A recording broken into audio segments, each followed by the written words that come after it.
धन धान्य के भंडार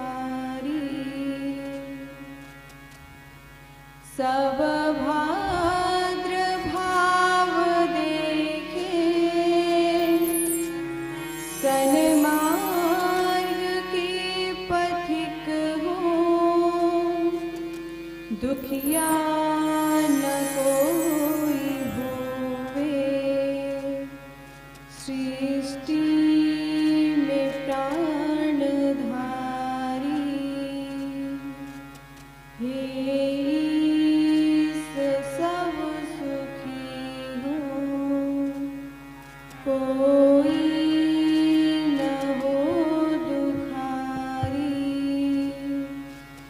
सब हो निरोग भगवन। धन धान्य के भंडारी, सुखी बसे संसार में, दुखिया रहे न को। सुखी बसे संसार सब, दुखिया रहे न को।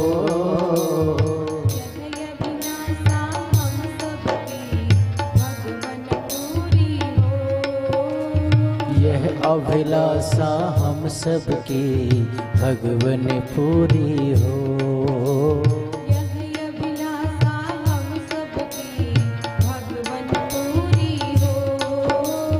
यह अभिलाषा हम सबकी भगवन पूरी हो। विद्या बुद्धि तेज बल सबके भीतर हो। विद्या बुद्धि तेज बल सबके भीतर हो। विद्या बुद्धि तेज बल सबके भीतर हो। विद्या बुद्धि तेज बल सबके भीतर हो।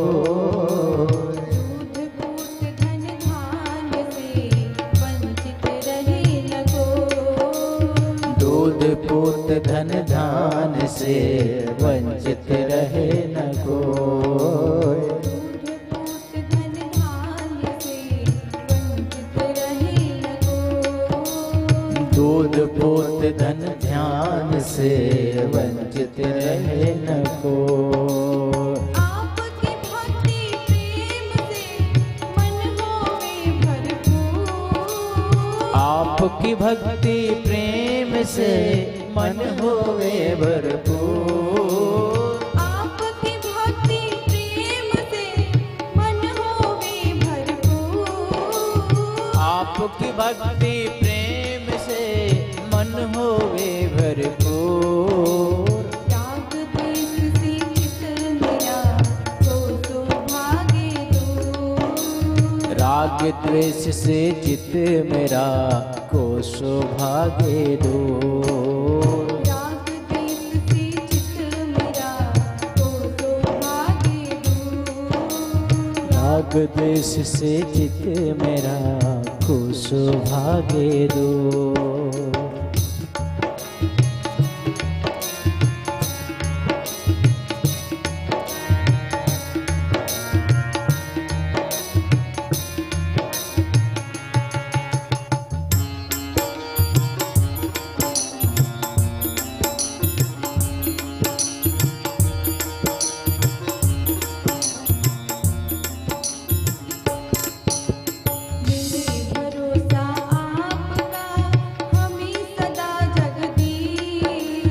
मिले भरोसा आपका हमें सदा जगदीश। मिले भरोसा आपका हमें सदा जगदीश। मिले भरोसा आपका हमें सदा जगदीश।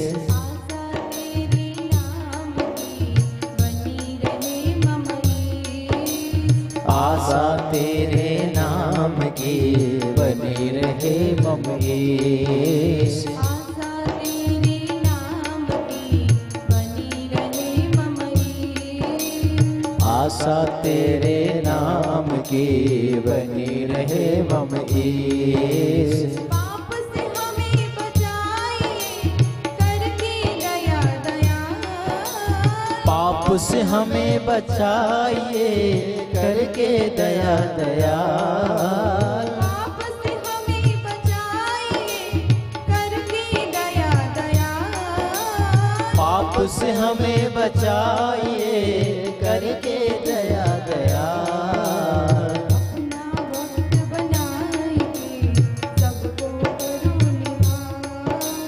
अपना भक्त बनाएंगे सबको करो निहाल। अपना भक्त बनाएंगे सबको करो निहाल। अपना भक्त बनाए के सबको करो निहार।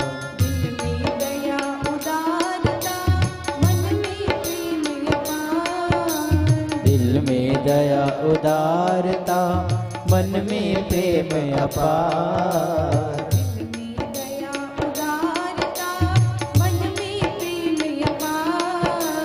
दिल में दया उदारता मन में प्रेम अपार। हृदय में धारे दीनता हे मेरे करतार।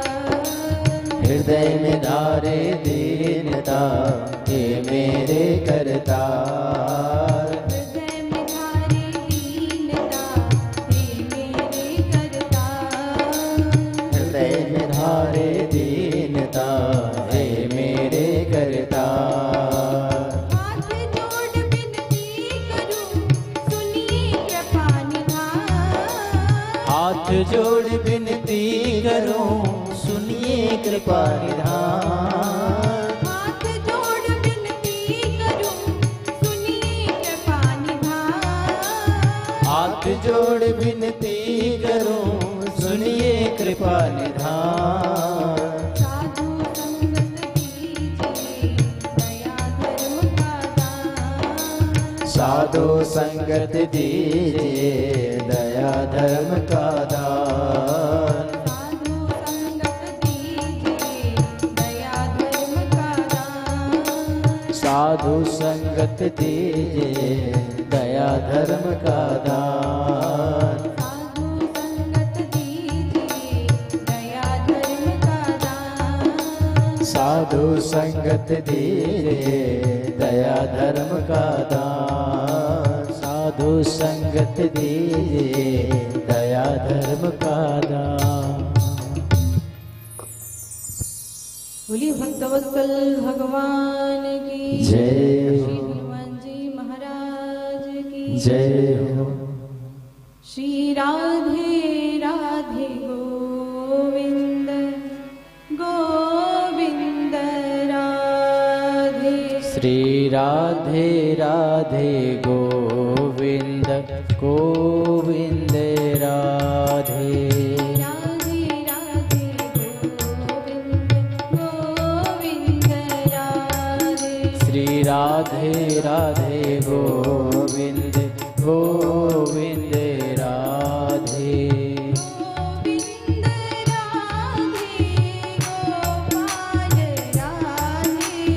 गोविंद राधे गोपाल राधे।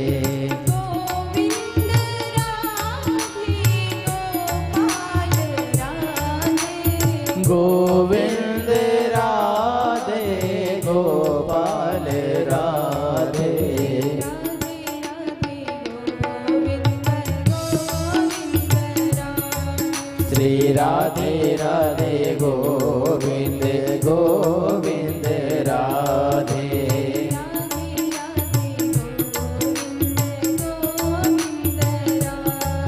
श्री राधे राधे गोविंद गोविंद राधे।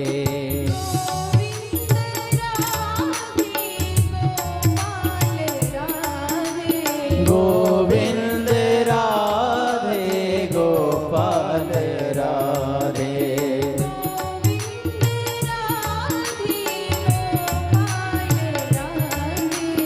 गोविंद राधे गोपाल राधे।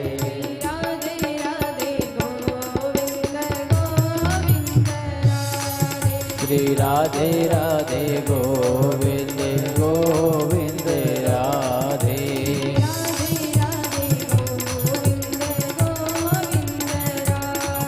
श्री राधे राधे गोविंद गोविंद राधे।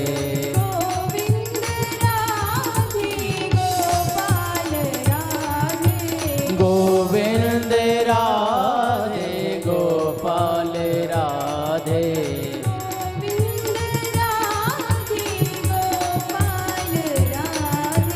गोविंद राधे गोपाल राधे।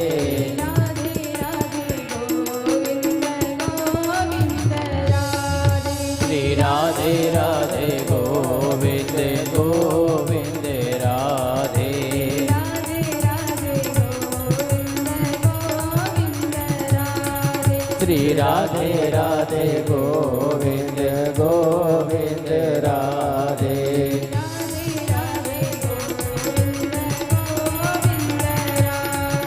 श्री राधे राधे गोविंद गोविंद राधे।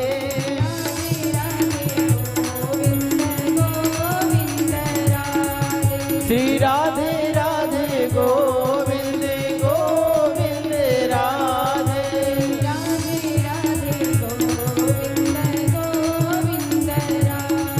श्री राधे राधे गोविंद गोविंद राधे।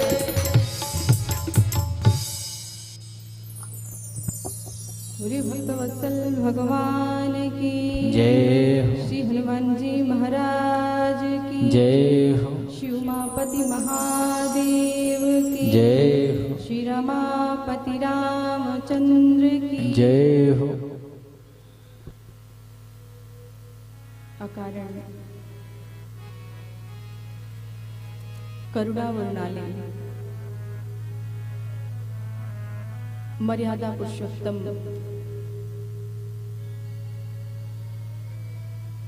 भगवान श्री राम और भगवान श्री राम की वांग्मयी प्रतिमूर्ति श्री रामचरितमानस,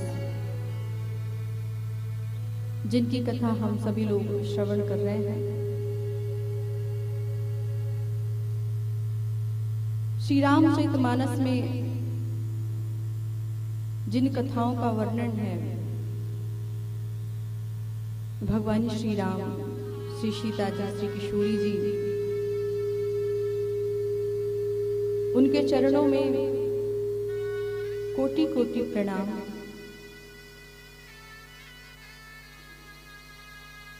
परम भक्त राम कथा के परम रसिक अनंत बलवंत श्री हनुमंत लाल जी महाराज के चरणों में प्रणाम। भूत भावन भगवान शंकर, उनके चरणों में बारंबार प्रणाम।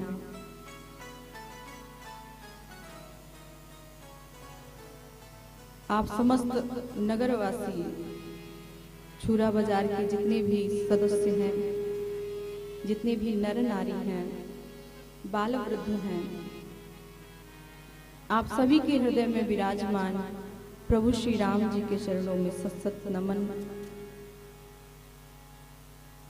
अयोध्या धाम लाइव चैनल के माध्यम से जो घर बैठे आपके इस छुरा बाजार में जो भगवान श्री राम जी की कथाएं चल रही हैं, घर बैठे जो इसका आनंद ले रहे हैं, श्रवण कर रहे हैं, राम कथा सुन रहे हैं लाइव चैनल के माध्यम से, उन सभी भक्तों को इस व्यास पीठ से बहुत बहुत धन्यवाद, बहुत बहुत साधुवाद। और आज मैंने मन बना लिया है कि आज तो क्या हर दिन छुरा बाजार के जितने भी लोग हैं उनको भी धन्यवाद दे ही देते हैं ना। वैसे भी आज मार्केट बंद है, आज बंदी है ना मार्केट, तो कहीं ना कहीं से आज कथाएं श्रवण कर रहे होंगे। और कल सुनने में भी आया है कि ऐसा नहीं है, दुकान पे बैठे रहते हैं हम लोग और प्रवचन लाइव सुनते रहते हैं, तो उनको क्यों छोड़ा जाए, क्योंकि लाभ वो भी ले रहे हैं। तो उन सभी भक्तों को इस व्यासपीठ से बहुत बहुत धन्यवाद। मेरे लिए परम सौभाग्य की बात है कि आपके इस ग्राम छुरा बाजार में प्रतिवर्ष कथा होता है। हर वर्ष, हर साल आप लोग कथा करवाते हैं, प्रवचन सुनते हैं, भगवान राम की कथा सुनते हैं। परंतु इस वर्ष मुझे जो आने का सौभाग्य प्राप्त हुआ है, भगवान शंकर जी ने इस योग्य हमें समझा है,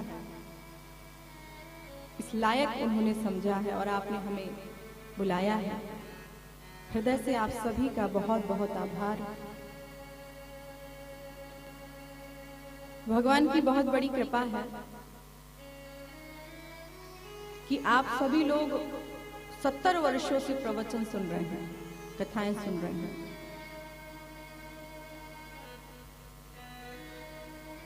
स्थान भी बड़ा ही पवित्र दिव्य है, मानस मंदिर प्रांगण।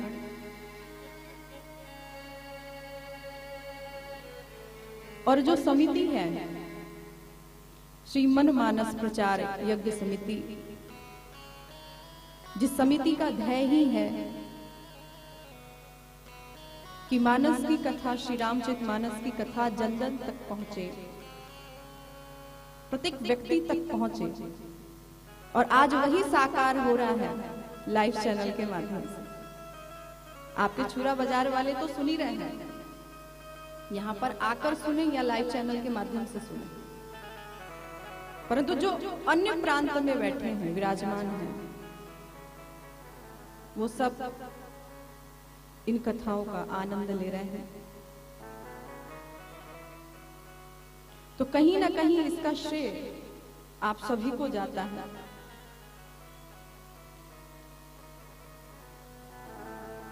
भगवान श्री राम की कथा हम सभी लोग श्रवण कर रहे हैं और भगवान श्री राम जी थोड़े से बड़े हुए हैं। कौशल्या जी ने पूजा भी किया है, क्योंकि कौशल्या जी के मन में ये चल रहा है कि जब से लाला का जन्म हुआ मैंने कोई पूजा नहीं किया। आज कौशल्या जी ने मन बनाया है कि मैं पूजा करूंगी, और फिर कौशल्या जी ने पूजन किया।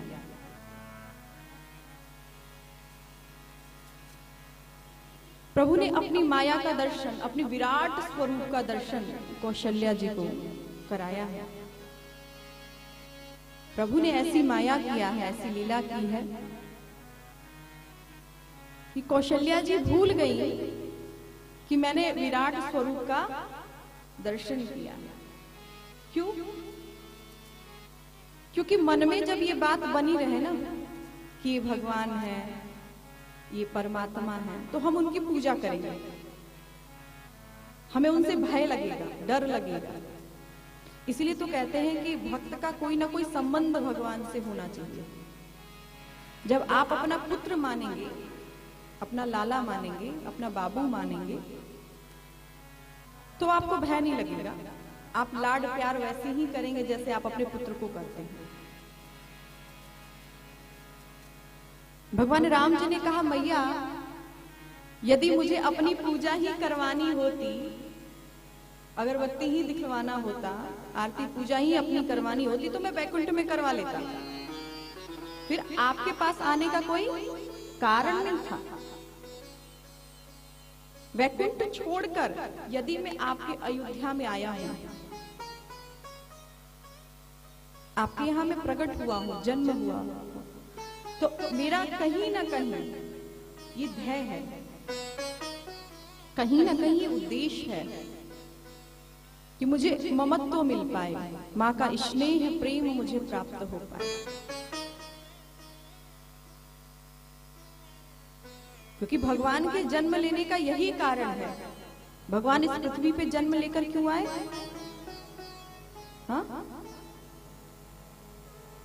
भगवान इस पृथ्वी पर जन्म लेकर क्यों आए? बोलिए। चुप नहीं रहना है जो आप सोच रहे हैं, ना ना ना, मौन व्रत मत धारण कीजिए, बोलना है। भगवान क्यों जन्म लेकर आते हैं?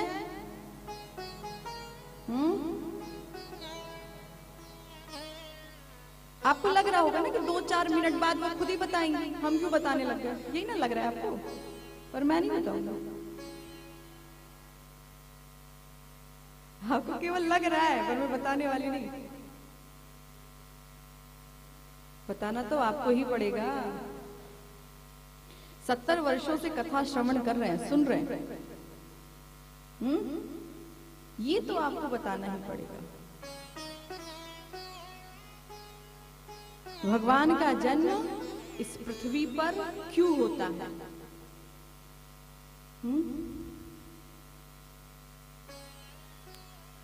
2-3 घंटे टाइम है, सोच लीजिए। अपने पास तो टाइम ही टाइम है, समय ही समय है। आप भी समय निकाल कर ही आए हैं, नहीं तो घर के काम से कहां छुट्टी है किसी को। गृह कारज नाना जंजाला, इस जंजाल से फुर्सत है नहीं। भगवान का जन्म लेने का सबसे बड़ा कारण तो बहुत है, कारणों की कमी नहीं है। शंकर जी ने तो 5 कारण वैसे गिना दिए। उसके बाद भी भगवान शंकर जी कहते हैं कि नहीं, इसके बाद भी कई कारण हैं जन्म लेने का। भगवान का जन्म इस धराधाम पर क्यों होता है? क्यों? नहीं बढ़ेगी कथा, आप ये मत सोचिए कि बढ़ जाएगी, नहीं बढ़ेगी, आगे नहीं जाएगी कथा।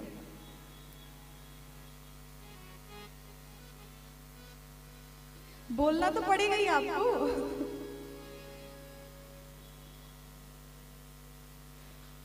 हाँ, कुछ भी बोलते रहिए।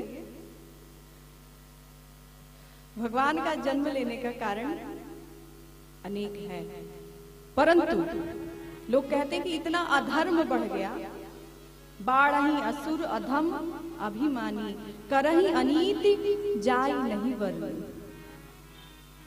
भगवान रावण को मारने के लिए जन्म लेकर आए, सही है? बोलिए हाँ या नहीं? हाँ हाँ।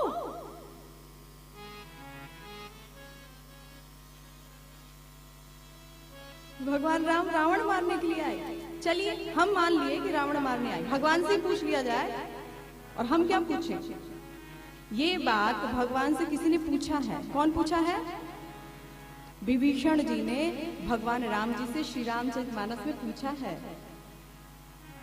विभीषण जी को संदेह हुआ तो विभीषण जी ने पूछा, प्रभु आप इस पृथ्वी पर जन्म लेकर क्यों आते हैं?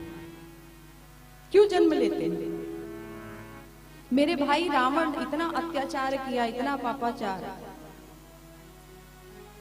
उनको मारने के लिए आपका जन्म होता है, पापियों को मारने के लिए आपका जन्म होता है। आप इस पृथ्वी पर आते क्यों हैं? कारण क्या है?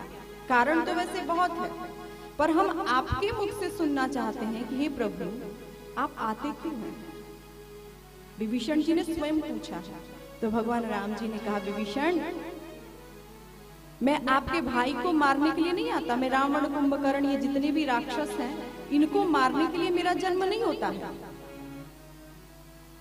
यदि इनको मारना हो तो मैं बैकुंठ में बैठे बैठे भी मार सकता हूं, हो कि नहीं? हो ना? कितने लोगों का उद्धार भगवान ने बैकुंठ में बैठे बैठे किया है। बहुत सारे राक्षसों का वध भगवान ने किया है जी। सुदर्शन चक्र है भगवान के पास, है ना? सुदर्शन चक्र से यदि आदेश दे दे भगवान की जाओ रावण कुंभकर्ण जितने भी राक्षस है सबको मार कर आ जाओ, तो नहीं मार देता? मारता ना। भगवान ने ऐसा नहीं किया। सुदर्शन चक्र भी छोड़ दिया जाए, यदि भगवान किसी पार्षद को कह दे, आदेश दे दे जाओ राक्षसों को मार के आओ, तो क्या उनके अंदर सामर्थ्य और शक्ति नहीं है वो राक्षस को मार दे? है ना? मार सकते थे। इतना भी भगवान ना करें, ये भी ना भगवान करना चाहें, तो भृगुटी विलास सृष्टि लय हो। थोड़ी सी भृगुटी टेढ़ी करने पर पूरी सृष्टि का विनाश हो जाए। प्रलय, भूकंप आता है। थोड़ी सी भगवान की भौं, आंख के ऊपर जो आपकी भौं है वो थोड़ी सी टेढ़ी हो, कभी कभी गुस्से में हमारी भौएं तन जाती है ना, क्रोध में भगवान का थोड़ा सा भव टेढ़ा हो, प्रलय हो सकता है। और उनके साथ में जो सीता जी हैं वो उद्भव स्थिति संहार कारिणी कलेश हारिणी सर्वश्रेयस्करीं सीताम नतोहम राम वल्लभ। सीता जी क्या है? उद्भव स्थिति, संहार कारिणी, कलेश हारिणी। एक गुण नहीं है उनके अंदर, सीता जी के अंदर, जो उनकी पत्नी है। सारे संसार को उत्पन्न करने वाली हैं सीता जी। उद्भव स्थिति, संहार कारिणी, वो संहार भी कर सकती हैं। उनके अंदर इतनी सामर्थ्य है, इतनी सक्षम है वो पूरे विश्व का संहार कर सकती हैं। कलेश हारिणी, अपने भक्तों के कलेश का हरण करती हैं। सर्वस्व करीम सीताम नतोहम राम वल्लभ, सब कुछ कर सकते हैं, सर्वस्व करीम, सब कुछ। और ऐसे ही श्री सीता जी राम वल्लभ राम, ये राम जी की पत्नी है। अब बताइए, जिसकी पत्नी इतनी पावरफुल हो,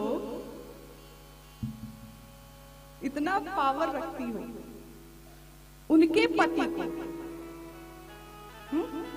उनके पति को राक्षस मारने के लिए जन्म लेना पड़ता है जी।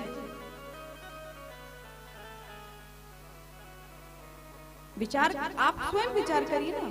जैसे कोई बोले कि मैं बंदूक बहुत अच्छा चला लेता हूं, मेरा निशाना बहुत सटीक होता है, मैं जहां जैसे निशाना जहां लगा लूं, मैं वहीं पे निशाने पे ही बंदूक चलाऊंगा। और मैं निशाना इतना अच्छा लगा लेता हूं कि एक बार यदि मैंने बंदूक चलाई तो 1000 मच्छर मारे गए। उसने निशाना लगाया और कितना 1000 मच्छर मारा? 1000। ये कहना मालूम बंदूक का अपमान हुआ ना, कि क्या बंदूक 1000 मच्छर ही मार सकता है? उसकी क्या इतनी शक्ति है कि 1000 मच्छर मारे? वो तो हम ताली बजा के भी मार लेते हैं, बंदूक की जरूरत ही नहीं है। तो जैसे ये कहना कि एक बंदूक चला और 1000 मच्छर मर गए, ये कहना मानो बंदूक का अपमान करना है। ठीक इसी प्रकार से भगवान का जन्म इन राक्षसों के लिए हुआ, ये कहना मानो भगवान का अपमान करना हुआ। और विभीषण जी ने पूछा तो भगवान ने कहा भी कि हे विभीषण, मेरा जन्म क्यों होता है? तुम सारिखे संत प्रिय मोरे,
भगवान राम जी ने कहा, तुम सारिखे संत प्रिय मोरे, धरहु दे नहीं आने।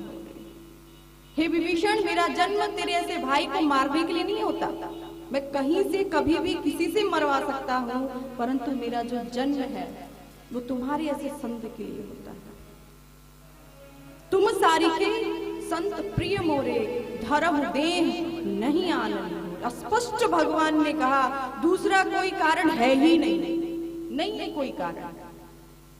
मेरा केवल मात्र एक कारण है जन्म लेने का, तुम्हारे जैसे संत से मिल पाऊं, तुम्हारे ऐसे भक्त से मैं मिल पाऊं। सबरी ऐसे भक्त वैकुंठ में जा सकती, वैकुंठ में बैर खिला सकती है, हाँ या नहीं? बोलिए हाँ नहीं, क्योंकि विष्णु भगवान समुद्र के बीचों बीच रहते हैं। वहां मर्यादा है, इतनी दूरी से आप दर्शन करेंगे, पास में नहीं जा सकते, बहुत मर्यादा है वैकुंठ में। भगवान जटायु को, गीध को गले लगाना चाहे तो लगा सकते हैं, वैकुंठ में नहीं, ये नहीं हो सकता। भगवान कहते हैं मेरा जन्म इसीलिए होता है, सीता ही विप्र धेनु सुर धरणी, मेरा जन्म सीधा ही व्यक्ति के लिए होता है जो बिल्कुल सीधा साधा हो, बिल्कुल सरल हो, निर्मल मन हो, उस व्यक्ति के लिए मेरा जन्म होता है, राक्षस मानने के लिए नहीं।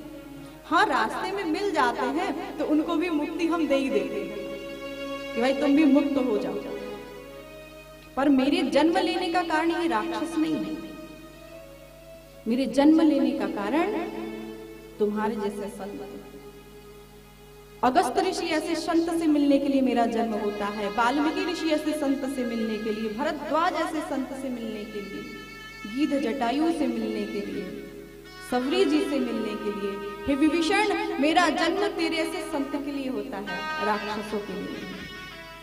भगवान ने स्वयं स्पष्ट बोला है। तो भगवान का जन्म ऐसे ही लोगों के लिए हुआ है, कौशल्या जी जैसे, महाराज दशरथ ऐसे। आप विचार करें, कोई ना कोई कारण रहा होगा कि भगवान राम जी साक्षात दशरथ जी के यहां प्रकट होकर आए ना, ऐसे नहीं आ गए। महाराज दशरथ जी के वंश में, सूर्य वंश में एक से एक प्रतापी राजा हुए हैं, एक से एक प्रतापी। और सूर्य वंश में भगवान राम का जन्म सूर्य वंश में हुआ है। किस वंश में हुआ है? सूर्य वंश। और सूर्य वंश की ऐसी परंपरा है, कौन सी परंपरा? कि सूर्य वंश में जब तक सूर्य वंश के राजा यज्ञ न करें तब तक पुत्र या पुत्री नहीं होता था। हर वंश की अपनी अपनी परंपरा है, हर वंश की अपनी अपनी परंपरा है। भगवान कृष्ण जिस वंश में थे उस वंश का क्या नाम है?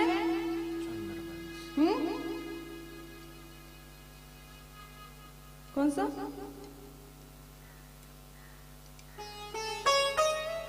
चंद्रवंश। और चंद्रवंश की ये परंपरा थी कि जब भी किसी की शादी होती थी पहले झगड़ा होता था, पहले झगड़ा बाद में शादी। अब आप पूछो कैसे? चंद्र भगवान से लेकर और द्वारकाधीश भगवान कृष्ण तक पहले झगड़ा हुआ है, बाद में शादी हुई है। पहले झगड़ा, लड़ो।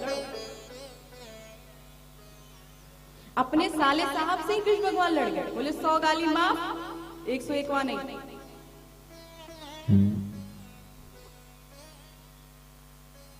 और सूर्य वंश की ऐसी परंपरा रही है कि सूर्य वंश में तो राजाओं को भी पुत्र हुआ है, राजा को पुत्र।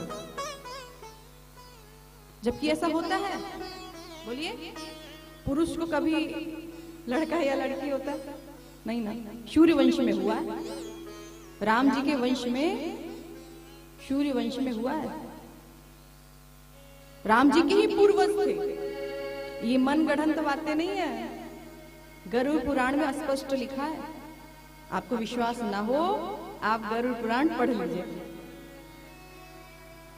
गरुड़ पुराण में स्पष्ट लिखा है कि सूर्य वंश में एक ऐसे प्रतापी राजा हुए जिनको, राजा को ही बच्चा हुआ है, क्या नाम है उनका? राजा का नाम नहीं पता ना? हाँ, तो भगवान राम जी के ही वंश में हुए उन राजा का नाम था युवनाश्वर राजा। क्या नाम था? युवनाश्वर राजा। इनका कोई पुत्र नहीं था। उस समय भी गुरु वशिष्ठ जी थे, गुरु वशिष्ठ जी उस समय भी थे, क्योंकि गुरु वशिष्ठ जी जो हैं वो सप्त ऋषियों में से एक ऋषि हैं। समझ गया? साधारण नहीं है गुरु वशिष्ठ जी, बहुत दिन से हैं गुरु वशिष्ठ जी। हाँ, और भगवान राम जी के समय ही नहीं, भगवान राम के पहले भी जो उनके पूर्वज थे उनके भी पुरोहित ये गुरु वशिष्ठ जी थे। अमर माने जाते हैं गुरु वशिष्ठ जी। सप्तऋषियों में से एक ऋषि है गुरु वशिष्ठ जी। उस समय युवनाश्वर राजा के भी जो पुरोहित थे वो गुरु वशिष्ठ जी ही थे। तो युवनाश्वर राजा गुरु वशिष्ठ जी के पास आए, बोले कि महाराज मुझे कोई पुत्र नहीं है, मैं क्या करूं। वशिष्ठ जी ने कहा ठीक है, पुत्रेष्टि यज्ञ करवा लेते हैं, यज्ञ हो जाए। जैसे दशरथ जी के समय में यज्ञ हुआ था, युवनाश्वर राजा के समय में भी यज्ञ हुआ। जैसे यज्ञ हुआ अग्निदेव प्रसन्न हो गए। प्रसन्न होकर अग्निदेव प्रकट हुए और हाथ में एक जल का कलश लेकर, मटका, छत्तीसगढ़ में क्या कहते हैं, मटके कहते हैं ना, मटका।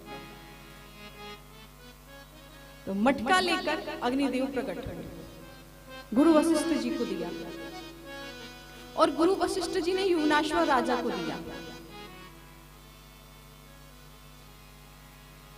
भगवान राम जी जब प्रकट हुए थे ना, उस समय भी यज्ञ हुआ था, गुरु वशिष्ठ जी ने यज्ञ किया था। तो उस समय अग्निदेव प्रकट हुए थे, हाथ में क्या लेकर प्रकट हुए थे, क्या लेकर प्रकट हुए थे? गुरु वशिष्ठ जी ने यज्ञ किया था ना दशरथ जी के समय। दशरथ जी ने कहा कि यज्ञ होना चाहिए, गुरु वशिष्ठ जी ने कहा त्रिष्ठि यज्ञ कर लो। उस समय भी अग्निदेव प्रसन्न होकर कुछ लेकर प्रकट हुए थे। क्या लेकर प्रकट हुए थे? खीर।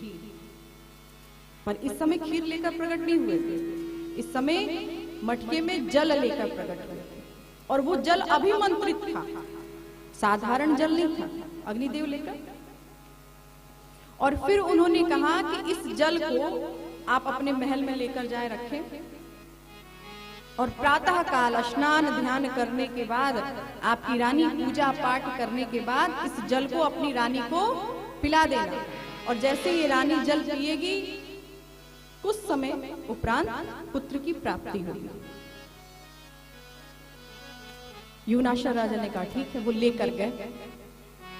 अब इतना उसको सुरक्षित कर रहे हैं, कोई दूसरा पी ना ले, अभिमंत्रित है, यज्ञ से आया है, पुत्र होना है। इतना उस जल को लेकर वो भयभीत थे कि जहां वो सो रहे थे, जहां उनका शयन कक्ष था, बेडरूम, वहीं सर के पास वो मटका उन्होंने रख दिया कि जैसे सुबह होगा स्नान ध्यान करके रानी को बोल दूंगा, पूजा पाठ करके ये जल पी ले। अपने सर के पास वो मटका उन्होंने रख दिया, सो गए। 12-1 बजे रात को उनकी नींद खुली और बड़ी जोर से प्यास लगी। चूरा बाजार वाले बड़े चतुर हैं, बोले पी गई।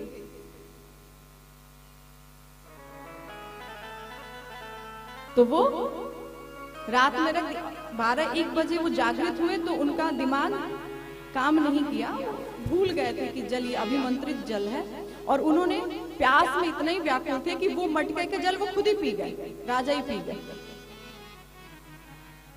अब जैसे प्रातः काल हुआ, जल ढूंढा गया तो जल तो राजा पी गए, अब क्या होगा, रानी क्या पी? अब चूंकि अभिमंत्रित जल था इसलिए जो बालक था वो राजा के पेट में आ गया। अब होना है भाई, राजा के पेट में बच्चा। फिर कुछ समय के बाद 9 महीने लगते हैं ना, 9 महीने, तो 9 महीने बाद पेट को विदीर्ण किया गया और उसमें से उस बालक को निकाला गया पेट से बाहर। अब वो बालक निकल तो आया, दूध कहां से पिए?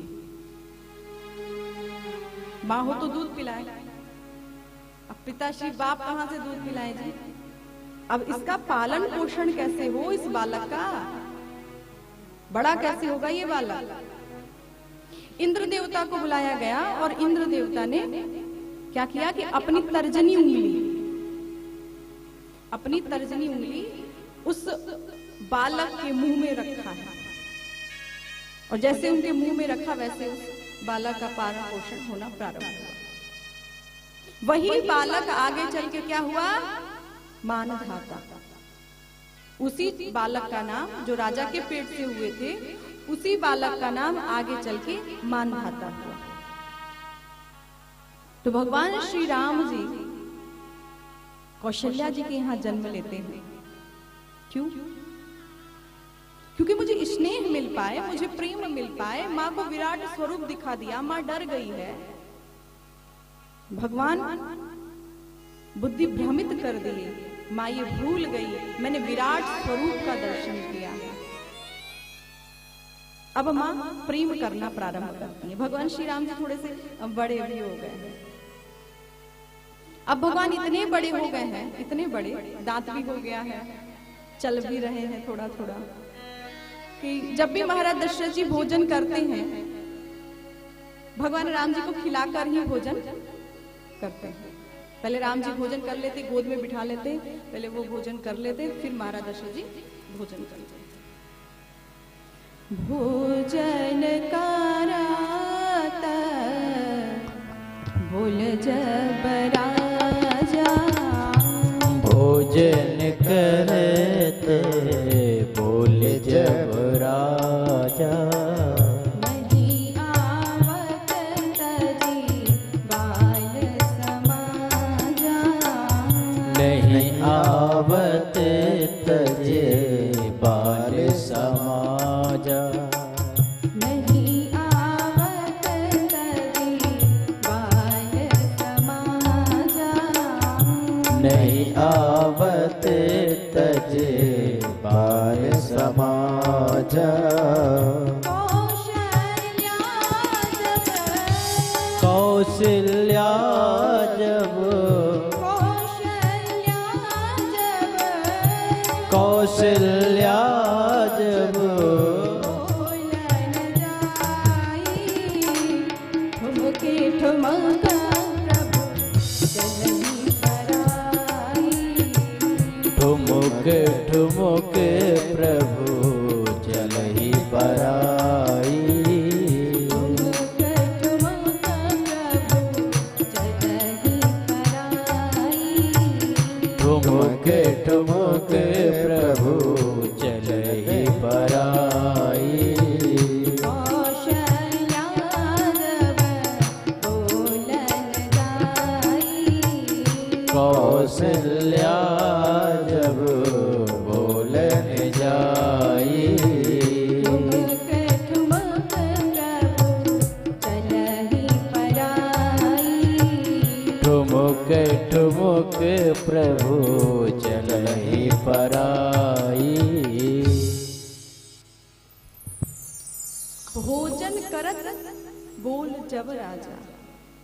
आज 12 बज गए हैं, महाराज दशरथ जी बैठे हैं, आगे व्यंजन है, 56 प्रकार व्यंजन।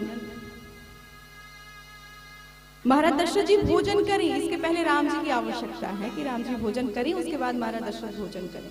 और राम जी क्या कर रहे हैं? जितने भी उनके मित्र हैं, जितने भी सखा संबंधी हैं, आज की भाषा में कहें जितने दोस्त हैं, फ्रेंड हैं, उन सबके साथ में भगवान खेल रहे हैं।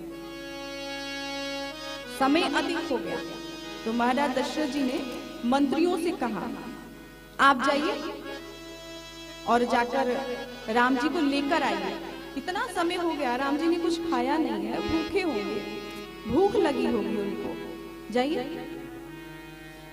राजा का आदेश है तो मंत्री दौड़े दौड़े गए राम जी के पास।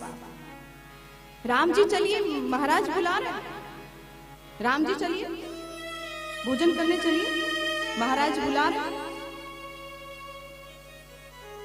कितने लोग कहते हैं ना, जिनकी बुद्धि थोड़ी सी कम होती है, ओछ होती है, तो वो लोग कहते हैं कि भगवान राम जी ने यहाँ पर पिता के वचन को काट दिया। कहते हैं ना, मंत्रियों ने बोला कि पिताजी बुला रहे तो राम जी को जाना चाहिए, आज्ञा का पालन करना चाहिए। ध्यान दे इस चौपाई में, भोजन करत बोल जब राजा। पिता नहीं बोला है, क्या बोला है? राजा। अब राम जी सोचने लग गए, मैं तो राजा का भी राजा, मैं हूं महाराजा, मैं हूं महाराजा, और मेरा भी है कोई राजा जो मुझे बुला रहा है। यदि ये बोले होते कि आपके पिताजी बुला रहे हैं, राम जी चलिए, और फिर राम जी ने इस वचन का काट्य किया होता तो मानते कि हाँ राम जी ने उल्लंघन किया है वचनों का, परंतु नहीं। मंत्रियों ने कहा महाराज बुला रहा है। प्रभु ने विचार किया कि सबके महाराज हम हैं, मेरे भी महाराज है कोई। और दूसरी तरफ देखा जाए दूसरा कारण, इसमें दूसरा कारण ये है कि राम जी ने विचार किया कि जब मैं खेल रहा हूं तो सारे मित्रों के साथ में खेल रहा हूं, सारे मित्र भी मेरे खेल रहे हैं साथ में। भोजन करना हो, यदि पिताजी को भोजन करवाना हो तो सबको साथ में भोजन करवाएं,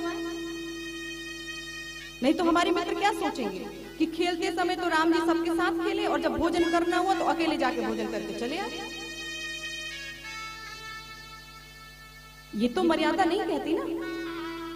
यदि पिताजी को, महाराज को यदि भोजन कराना ही है तो केवल मुझे ना कराएं, मेरे जितने मित्र हैं सबको बुलाएं और सबके साथ में मैं भोजन करूं। भगवान राम जी नहीं आए, थक गए मंत्री बुला बुला के, चलिए। जैसे बुलाते भगवान दौड़ के आगे बढ़ लेते, भगवान दौड़ के आगे बढ़ लेते। अब क्या हुआ? मंत्री गए महाराज से बोले राम जी सुन नहीं रहे हैं, आ नहीं रहे हैं, बात मान ही नहीं रहे हैं, क्या करें? महाराज दशरथ जी ने विचार किया कि जब इनके बुलाने से नहीं आ रहे हैं तो क्यों ना उनकी माँ को ही भेज दे। ये ले आए, कौशल्या जी से बोले कौशल्य आप जाओ, राम जी को लेकर आओ।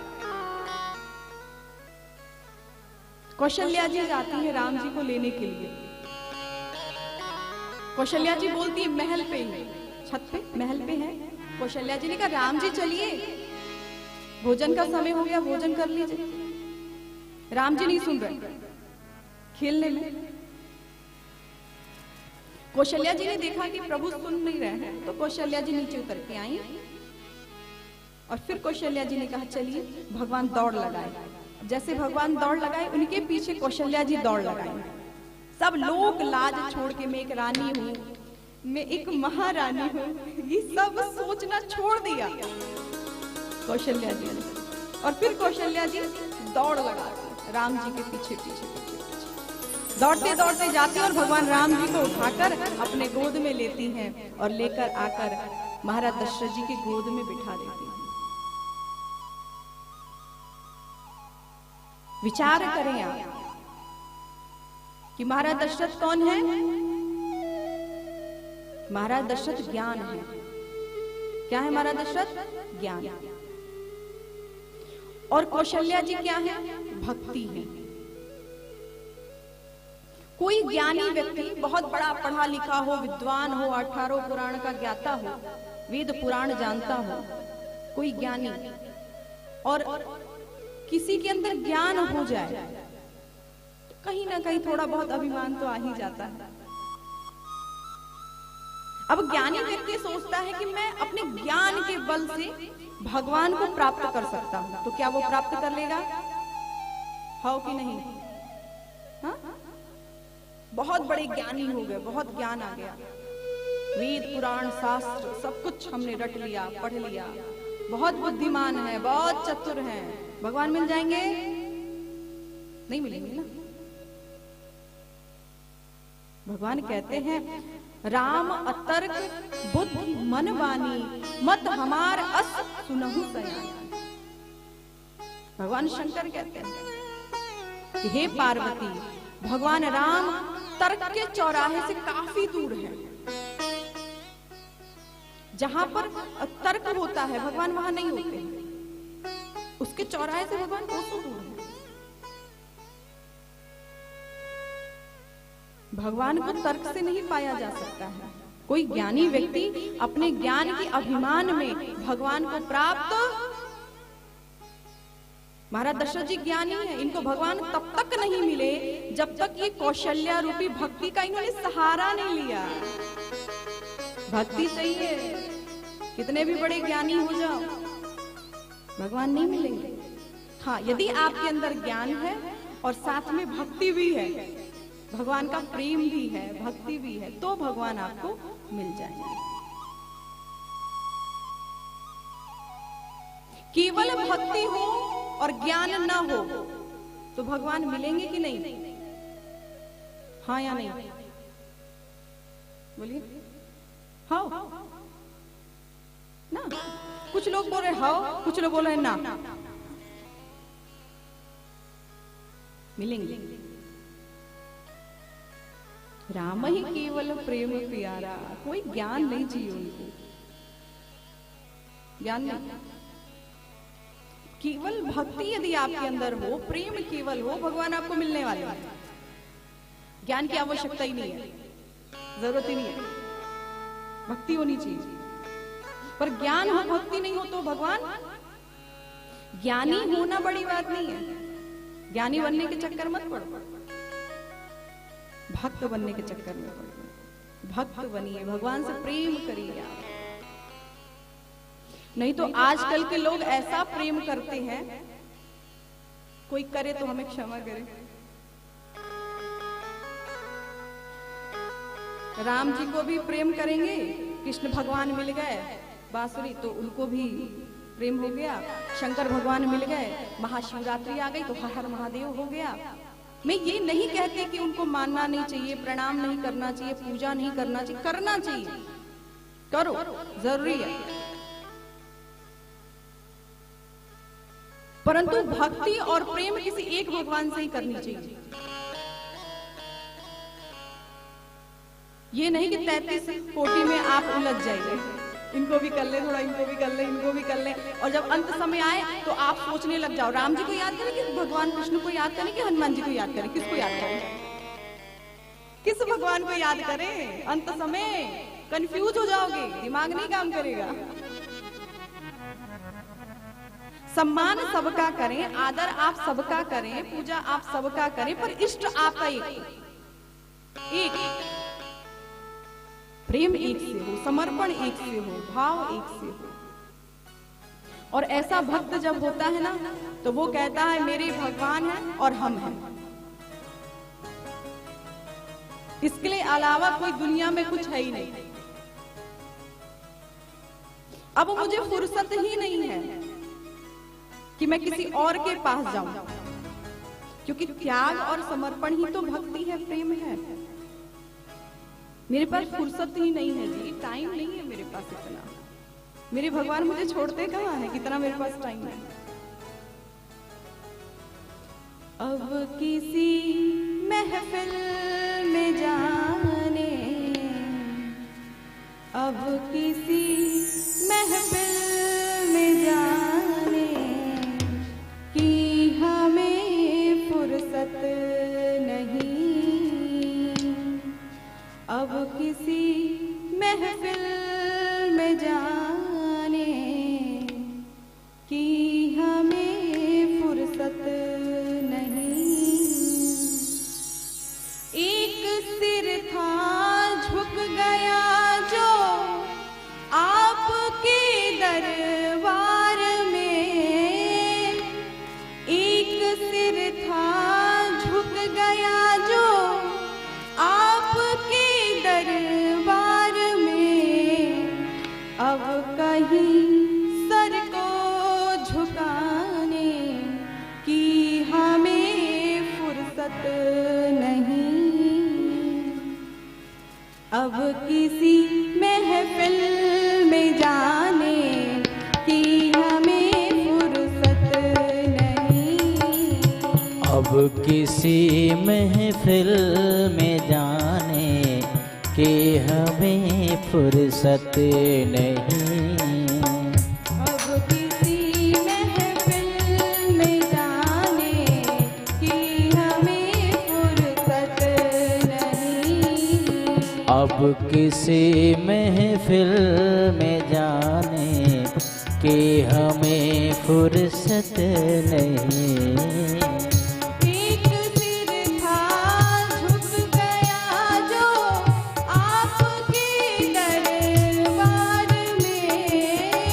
एक सिर था झुक गया जो आपके दरबार में। एक सिर था झुक गया जो आपके दरबार में। एक सिर था झुक गया जो आपके दरबार में। अब कहीं सर को झुकाने, अब कहीं सर को झुकाने की हमें फुर्सत नहीं। अब कहीं सर को झुकाने की हमें फुर्सत नहीं।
ये जो आँखें हैं हमारी मिल गई हैं श्याम से।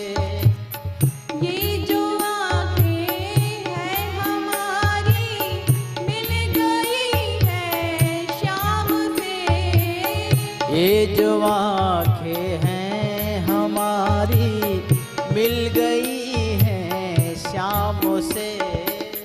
अब कहीं नजरें मिलाने, अब कहीं नजरें मिलाने की हमें फुर्सत नहीं। अब कहीं नजरें मिलाने की हमें फुर्सत नहीं। अब कहीं नजरें मिलाने की हमें फुर्सत नहीं। अब कहीं नजरें मिलाने की हमें फुर्सत नहीं।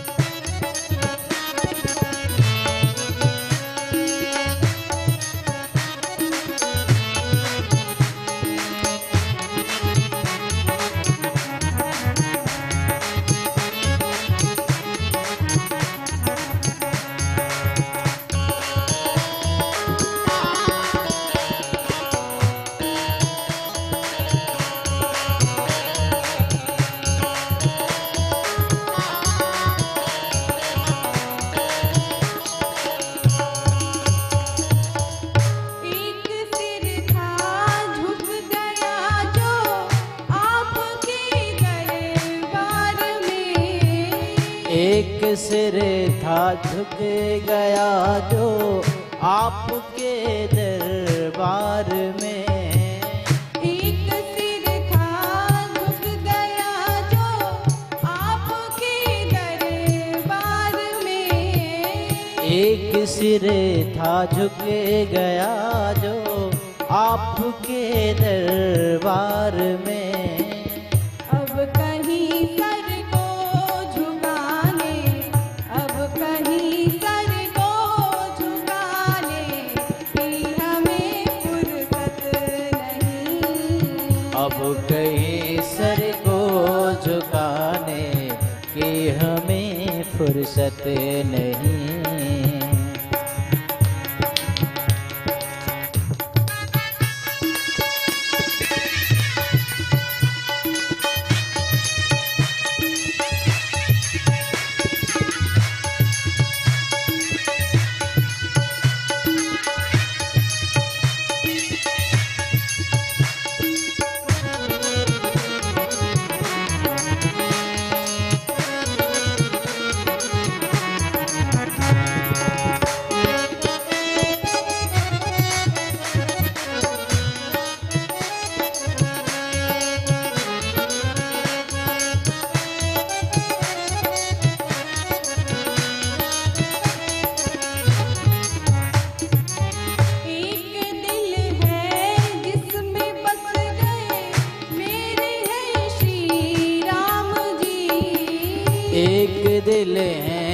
जिसमें बस गए मेरे ही श्री राम जी। एक दिल है जिसमें बस गए मेरे ही श्री राम जी। एक दिल है जिसमें बस गए मेरे ही श्री राम जी। अब कहीं दिल को लगाने, अब कहीं दिल को लगाने की हमें फुर्सत नहीं। अब कहीं दिल को लगाने की हमें फुर्सत नहीं। अब कहीं दिल को लगाने की हमें फुर्सत नहीं। अब कहीं दिल को लगाने की हमें फुर्सत नहीं।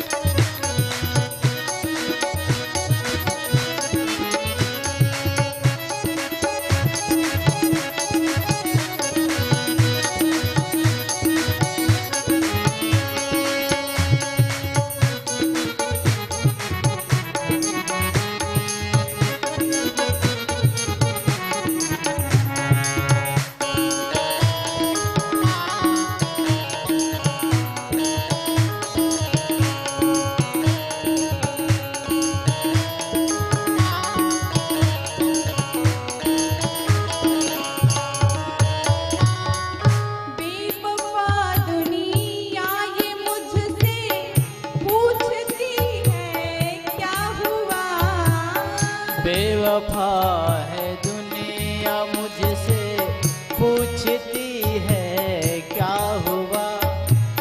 बेवफा दुनिया ये मुझसे पूछती है क्या हुआ।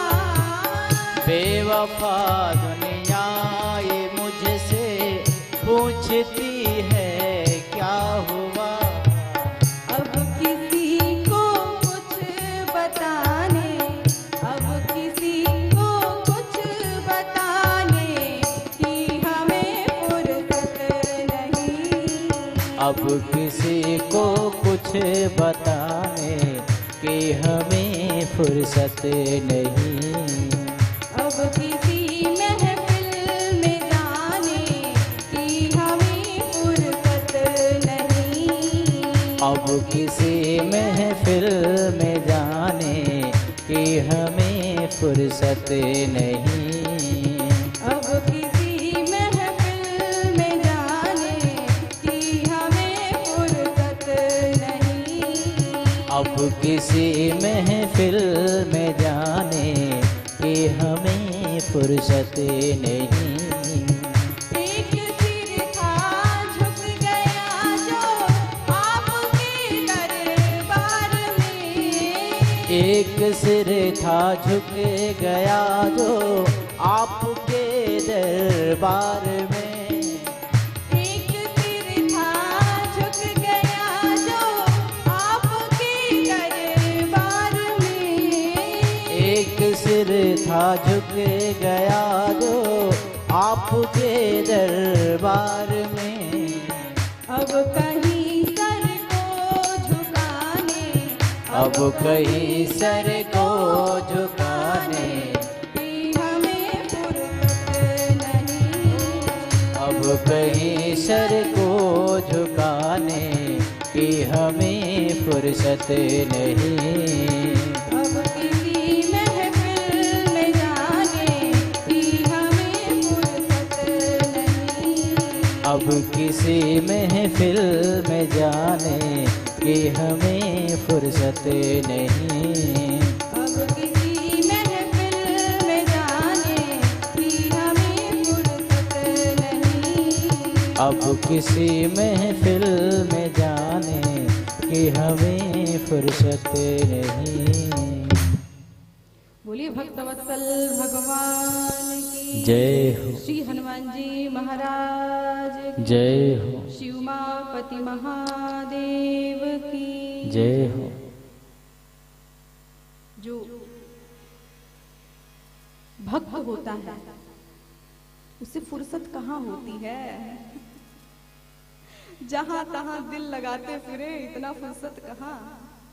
यदि वो लगा रहा है इसका मतलब है कि उसकी भक्ति अभी प्रगाढ़ नहीं है। और ऐसे भक्त के ऊपर भगवान खुश, उनको भी विश्वास नहीं है अभी तो ये मेरा है, कल हो सकता है दुर्गा जी का हो जाए, हनुमान जी का हो जाए, क्या भरोसा भाई, कोई भरोसा। भक्ति चरम सीमा पे होती है। भरत जी जैसे जब चरम सीमा पर भक्ति होती है तो ऐसे भक्ति पर भगवान प्रसन्न रहते हैं। भगवान भी तो अपने भक्तों की परीक्षा लेते हैं। और एक बात और बोलूं, प्रेम को हर समय परीक्षा देनी पड़ती है, हर समय। भक्ति को, भक्त को हर समय परीक्षा देनी पड़ती है। भगवान हर समय उसका परीक्षा लेता है। ये नहीं कि आप प्रेम करते हैं हो गया, ना ना, परीक्षा तो आपको देनी पड़ेगी। भगवान ये देखते रहते हैं, ऐसा तो नहीं कि इसका मन कहीं और चला गया हो, परीक्षा लेते हैं भगवान।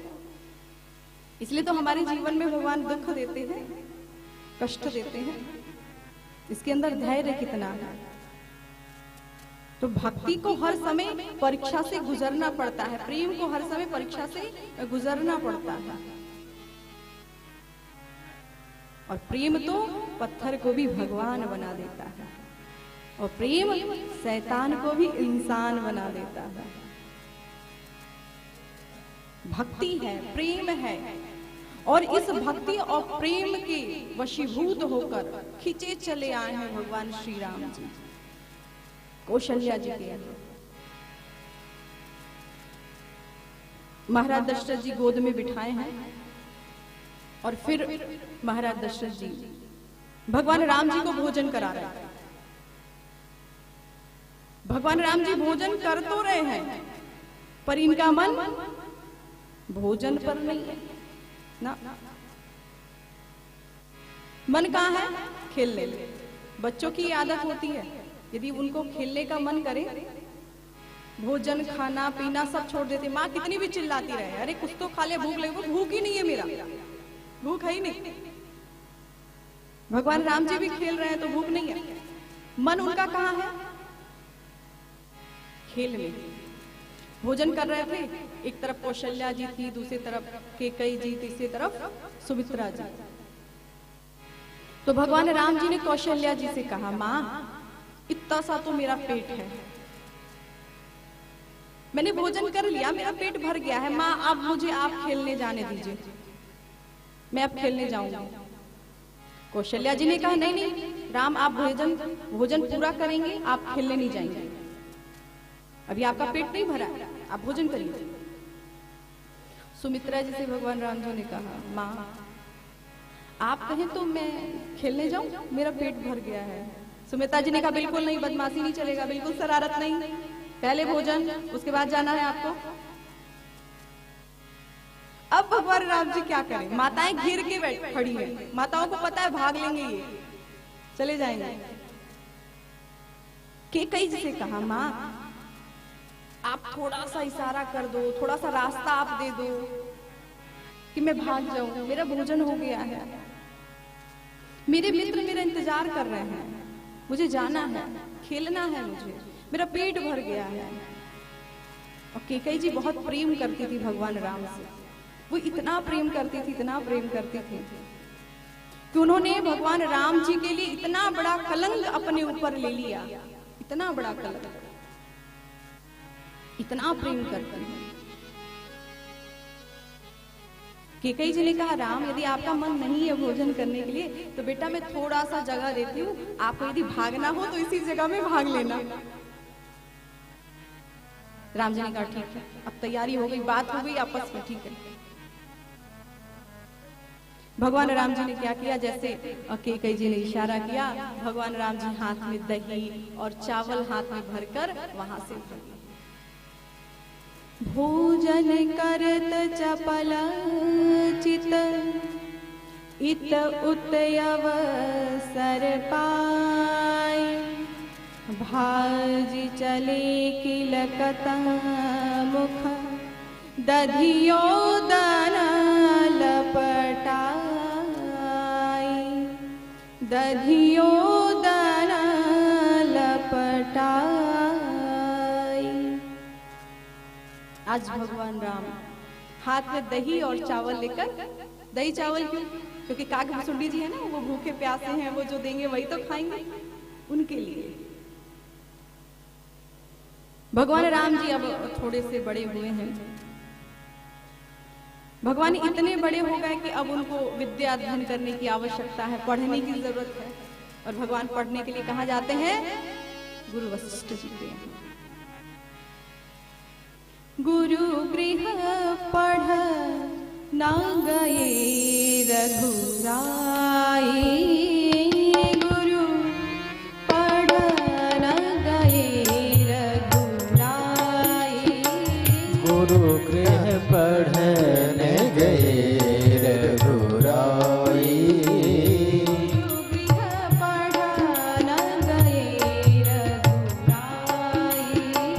गुरु गृह पढ़ने गए रघुराई।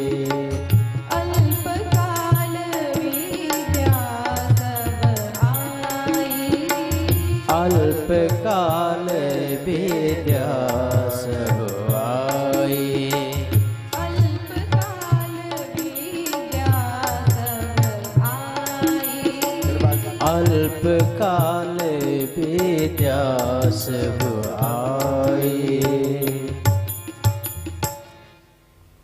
आज भगवान राम जी पढ़ने के लिए कहाँ जा रहे हैं? गुरु वशिष्ठ जी के यहाँ। विद्या अध्ययन हमारे जीवन में बहुत जरूरी है। हाँ, जिनकी श्वासों में चारों वेद पुराण है, ऐसे प्रभु राम जी आज पढ़ने के लिए जा रहे हैं। कहाँ जा रहे हैं? गुरु वशिष्ठ जी के यहाँ। पहले गुरुकुल हुआ करता था। क्या हुआ करता था? और आजकल स्कूल। पहले एक गुरु हुआ करते थे, एक गुरु, और शिष्य बहुत हुआ करते थे। एक ही गुरु सभी शिष्यों को पढ़ा देते थे। और आजकल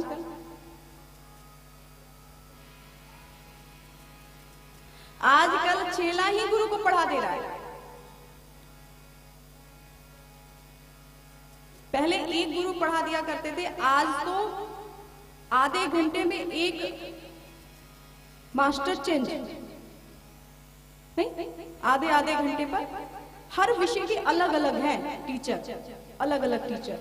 वो मैथ पढ़ाएंगे, दूसरे हिंदी पढ़ाएंगे, तीसरे इंग्लिश पढ़ाएंगे, अलग अलग टीचर हैं, अलग अलग सब्जेक्ट के। और वो सब 8 यदि घंटा है,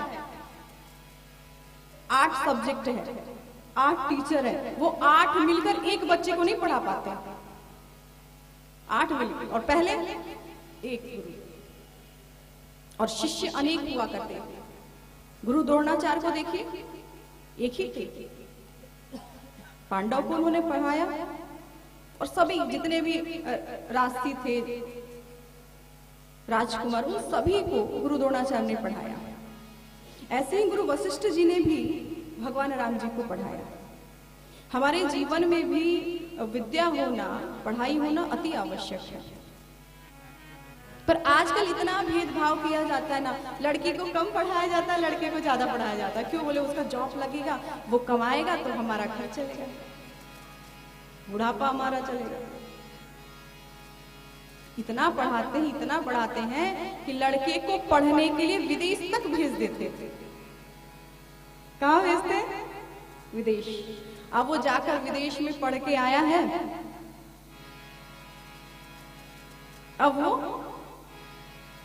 हिंदुस्तान में रहना नहीं चाहता है। वह उसका मन अब विदेश में ही लग गया। इतना आपने खर्च कर दिया पैसा, विदेश में गया, उसका मन वही है। अब वो कहता है कि अब शादी ब्याह करो तो करो, नहीं तो मैं वहीं किसी से कर लूंगा, उसकी आवश्यकता नहीं। और वो फिर वही रह गया। आप अकेले बूढ़ा और बूढ़ी आपस में सुख दुख कहो, रोटी सब्जी बनाओ, शरीर ठीक है तो खाओ और सोचो। और बेटी को पढ़ाना हो तो बोले नहीं, इसको पढ़ाएंगे, अभी पैसा खर्च होगा। उसके बाद ये यदि MA BA पास हो जाएगी, उस लेवल पे हो जाएगी, तो उस लेवल का लड़का भी ढूंढना पड़ेगा। हाँ, माँ बाप को इतना टेंशन होता है, जिस लेवल की मेरी लड़की उसी लेवल का लड़का ढूंढो। तो पहले तो 20-25 लाख रुपया लगा दिए हम पढ़ने में, और अब 50 लाख लगाओ शादी में। कितने लोगों की शिकायत आती है मेरे पास, बोले कि मैंने पढ़ाने लिखाने में इतना पैसा खर्च कर दिया है। लोग ये नहीं देखते कि लड़की पढ़ी लिखी मिल रही है, ये नहीं देखते। यदि वो जॉब करती है, उसका जो पेमेंट आता है वही ना, वो सब उनको ही मिलने वाला, पति को मिलने वाला है, सास ससुर को मिलने वाला है। नहीं, दहेज इतना चाहिए, क्या मतलब बनता है इतना पढ़ा कर, क्या अर्थ है? नहीं पढ़ा। भेद हमारे मन में आ जाता है। जितना स्नेह प्रेम आप इनसे करते उतना इनको भी करें, दोनों को करें स्नेह प्रेम। पर लोग कहते हैं कि अरे बेटी से खानदान थोड़ी ना चलेगा, बेटी से चलेगा। कैसा खानदान? कौन सा खानदान? कौन सा? बेटी से खानदान नहीं चलता, केवल बेटों से खानदान चलता है। राम भगति बिटिया भली, विमुखन भलो न पूत। राम भगति बिटिया भली, विमुखन भलो न पूत। सवरी तो वैकुंठ गई, धुंधकारी भयो भूत। यदि बेटे से ही चलना हो तो धुंधकारी कथा आपने सुनी है श्रीमद् भागवत में, वो तो भूत हो गया। और सवरी जी को देखिए, राम भक्ति बिटिया भली। सवरी जी ने अपनी 21 पीढ़ी तार दिया, और रामचरितमानस में उनका वर्णन है भक्ति के कारण ना, काय के लिए? वो तो लड़का नहीं है। और यदि लड़का लड़की से ही मुक्त होना होता तो 1 लाख पुत्र और 1.25 लाख नाती थे। किसके?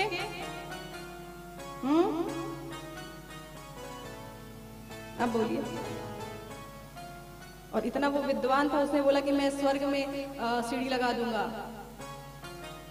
मर के स्वर्ग जाने की आवश्यकता नहीं है, जिंदा जिंदा स्वर्ग में जाओ। और मुझे लगता है यदि वो जिंदा होता तो पक्का लगा दिया होता, क्योंकि वो विद्वान था। आप स्वयं विचार करिए, जो इंसान कैलाश पर्वत उठा सकता है भगवान शंकर जी का, वो सीढ़ी नहीं लगा सकता। सोचिए, कम था वो, साधारण था।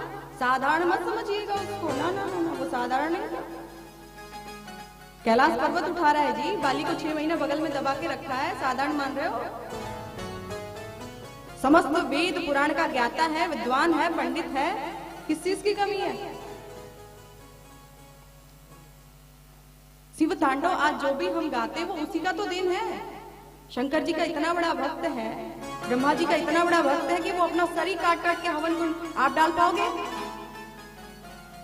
हाँ कि नहीं? हाँ, आपसे बोला जाए सर काट के हवन करो, करोगे?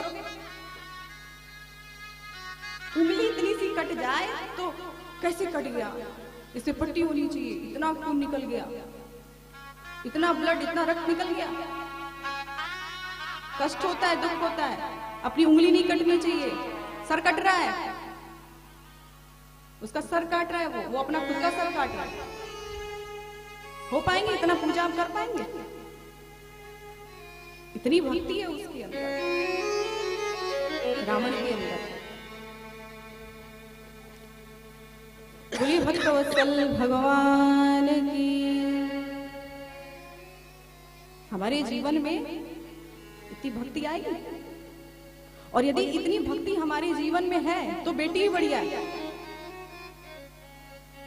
मेरे कहने का केवल मात्र इतना अर्थ है कि बेटा और बेटी से कुछ नहीं होता है, वो आपको तारने वाले कुछ नहीं होते। आपके अपने कर्म ही हैं जो आपको तारेंगे, आपके अपने कर्म, वो नहीं आपको तारेंगे। कर्म आप ऐसा करें,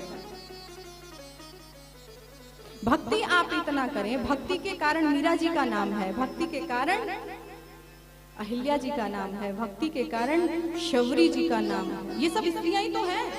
अनुसुईया जी को देखिए, वो भी तो स्त्री है, कोई पुरुष तो नहीं है। इस संसार में 2 ही व्यक्ति तो है। कौन कौन? हाँ बोलना है। इस संसार में 2 व्यक्ति तो है, एक स्त्री और दूसरा, और तीसरा कौन है?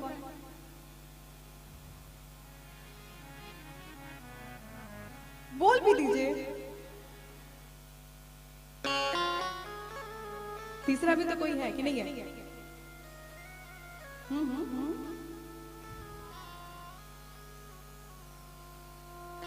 सोच क्या रहे हैं, बोलिए।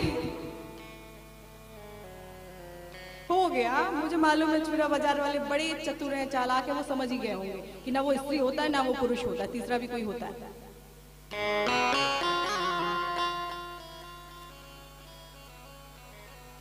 भक्ति आप करें। बेटी का सम्मान है जग में, बेटी का कोई मान नहीं। बेटी का सम्मान है जग में, बेटी का कोई मान नहीं। दुनिया वालों मुझे बता दो, बेटी क्या संतान नहीं। दुनिया वालों मुझे बता दो, बेटी क्या सम्मान नहीं। ओ दुनिया वाले मुझे बता दो, बेटी क्या सम्मान नहीं। दुनिया वालों मुझे बता दो, बेटी क्या संतान नहीं। दुनिया वालों मुझे बता दो, बेटी क्या संतान नहीं। बेटी का सम्मान है जग में, बेटी का कोई मान नहीं। बेटे का सम्मान है जग में, बेटी का संतान नहीं। दुनिया वालों मुझे बता दो, बेटी क्या संतान नहीं। दुनिया वाले मुझे बता दो, बेटी क्या संतान नहीं।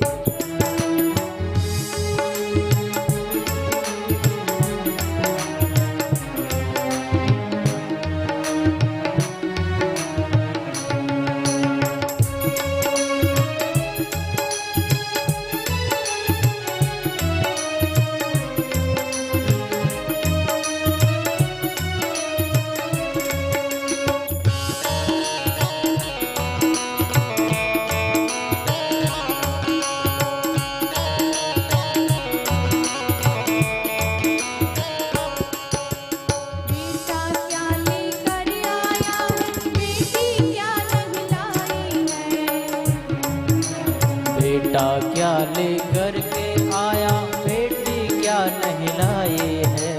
बेटा क्या लेकर आया है, बेटी क्या नहलाई है। बेटी के बिन भाई की देखो सूनी सूनी कलाई है। बेटी के बिन भाई देखो सोनी सोनी कलाई है। रक्षा बंधन भैया दूज का भक्तों तुमको ध्यान नहीं। दुनिया वालों मुझे बता दो, बेटी क्या संतान नहीं। दुनिया वालों मुझे बता दो, बेटी क्या संतान नहीं।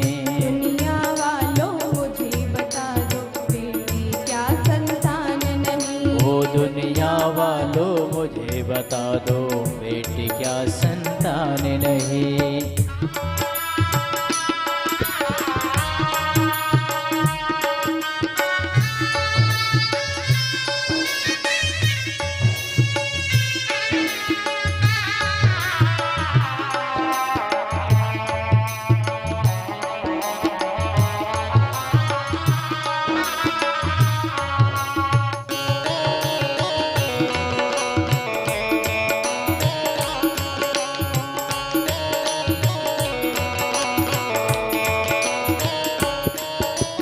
बेटा साथ ये छोड़ भी देगा, बेटी साथ न छोड़ेगी।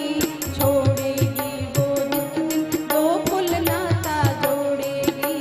छोड़ेगी वो जिस दिन तो गोकुल नाता जोड़ेगी। छोड़ेगी वो जिस दिन दो कुल नाता जोड़ेगी। छोड़ेगी वो जिस दिन वो गोकुल नाता जोड़ेगी। कन्यादान और गौदान से बढ़कर कोई दान नहीं। दान से बढ़कर कोई दान। दुनिया वालों मुझे बता दो, बेटी क्या संतान नहीं। दुनिया वालों मुझे बता दो, बेटी क्या संतान नहीं।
बता दो बेटे क्या संतान नहीं।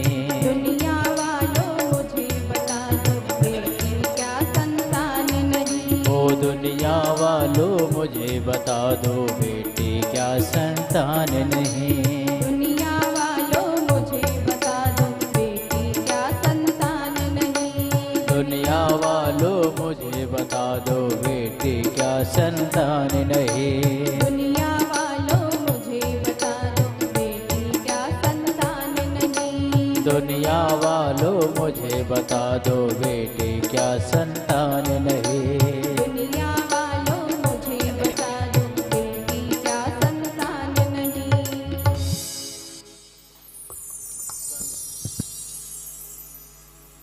बेटा और बेटी इसमें कभी अंतर ना रखें, ज्यादा और कम नहीं होना चाहिए, बराबर होना चाहिए। बेटियों को तो बड़ी छूट रहती है जी, बड़ी छूट, कहीं जाए कहीं घूमे, बेटियों को छूट नहीं है, बेटियां नहीं घूम सकती हैं। जरूरी भी है, हम ये नहीं कह रहे कि बेटियों को आप छोड़ दीजिए घूमने के लिए। स्त्री भ्रमंति वनिशयति, यदि स्त्रियां अकेले हो जाएं तो विनाश हो जाता है। स्त्रियां कभी भी अकेले नहीं होती हैं। जब वो छोटी हैं तो माता पिता के वश में होती हैं। कब तक? कब तक? जब तक शादी ना हो तब तक। शादी हो गई, कन्यादान हो गया, पिताजी ने हाथ दे दिया, कन्यादान कर दिया, अब पति के वश में हो गई, पति के संरक्षण में हो गई। और जैसे वृद्धावस्था आया तो बेटा और बहू के वश में। स्त्रियां कभी स्वतंत्र नहीं है, लड़कियां कभी स्वतंत्र नहीं है, और होना भी नहीं चाहिए। किसी ना किसी का संरक्षण होना चाहिए। क्यों? भोजन भज न खजाना नारी, भोजन भज न खजाना नारी, भोजन भज न खजाना नारी, भोजन भजन खजाना। ये चारों वरदाधिकारी, ये चारों वरदान। भोजन भजन खजाना नारी, भोजन भजन खजाना।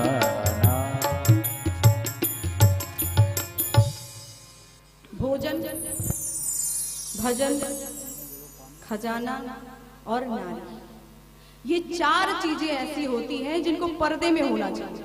हम नहीं बोल रहे, गोस्वामी तुलसीदास जी कह रहे हैं भोजन को सभी के सामने जहां तक हो सके बचना चाहिए, पर्दे में ही आप भोजन करें। नहीं तो कितने लोग की नजर भी लग जाती है जी, ये तो थाली भर के भोजन कर रहा है, इतना चावल, इतना रोटी, इतनी पूड़ी, अब लग गई आपको नजर। अब दूसरे दिन से आपका भोजन ही कम, तो खाने का मन ही नहीं कर रहा, भोजन करने का मन ही नहीं कर रहा। गोस्वामी जी ने कहा है पर्दा में करो भोजन, दिखा के नहीं। ये पर्दा का अधिकारी है। भोजन भजन, भगवान का भजन, उसको भी पर्दे में करिए। ये नहीं कि आप रटते जाइए। हम ना 1000 माला रोज जपते हैं, हाँ, नजर लग जाएगी माला को आपकी। सामने वाला ये सोचेगा देखो कितना भजनानंदी है, कितना भजन करता है कि 1000 रोज माला जप लेता है, रामायण का पाठ ये रोज कर लेता है।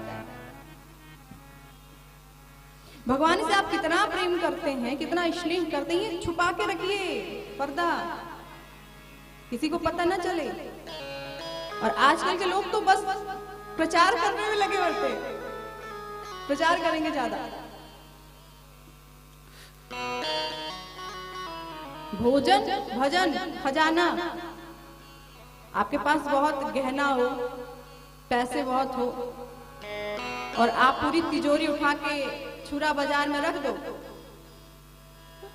मिनट नहीं लगेगा लोगों को लेकर जाने में। बोलेंगे बाजार बाद में करेंगे, शॉपिंग बाद में कर लेंगे, मार्केट बाद में कर लेंगे, पहले इसको ले लो। यदि खजाना किसी को पता चल गया तो उसको लूटने के लिए बेचैन है लोग। भाई ये पर्दा में होना चाहिए, पर्दा में रखो इसको, लोगों को पता नहीं चलना चाहिए। ये राज की बात है, राज ही रहने दो। आपके पास क्या है क्या नहीं है ये लोगों तक पता नहीं चलना चाहिए, नहीं तो उसका फायदा उठेगा। भोजन भजन खजाना नारी, और नारी सदैव पर्दा में होती है।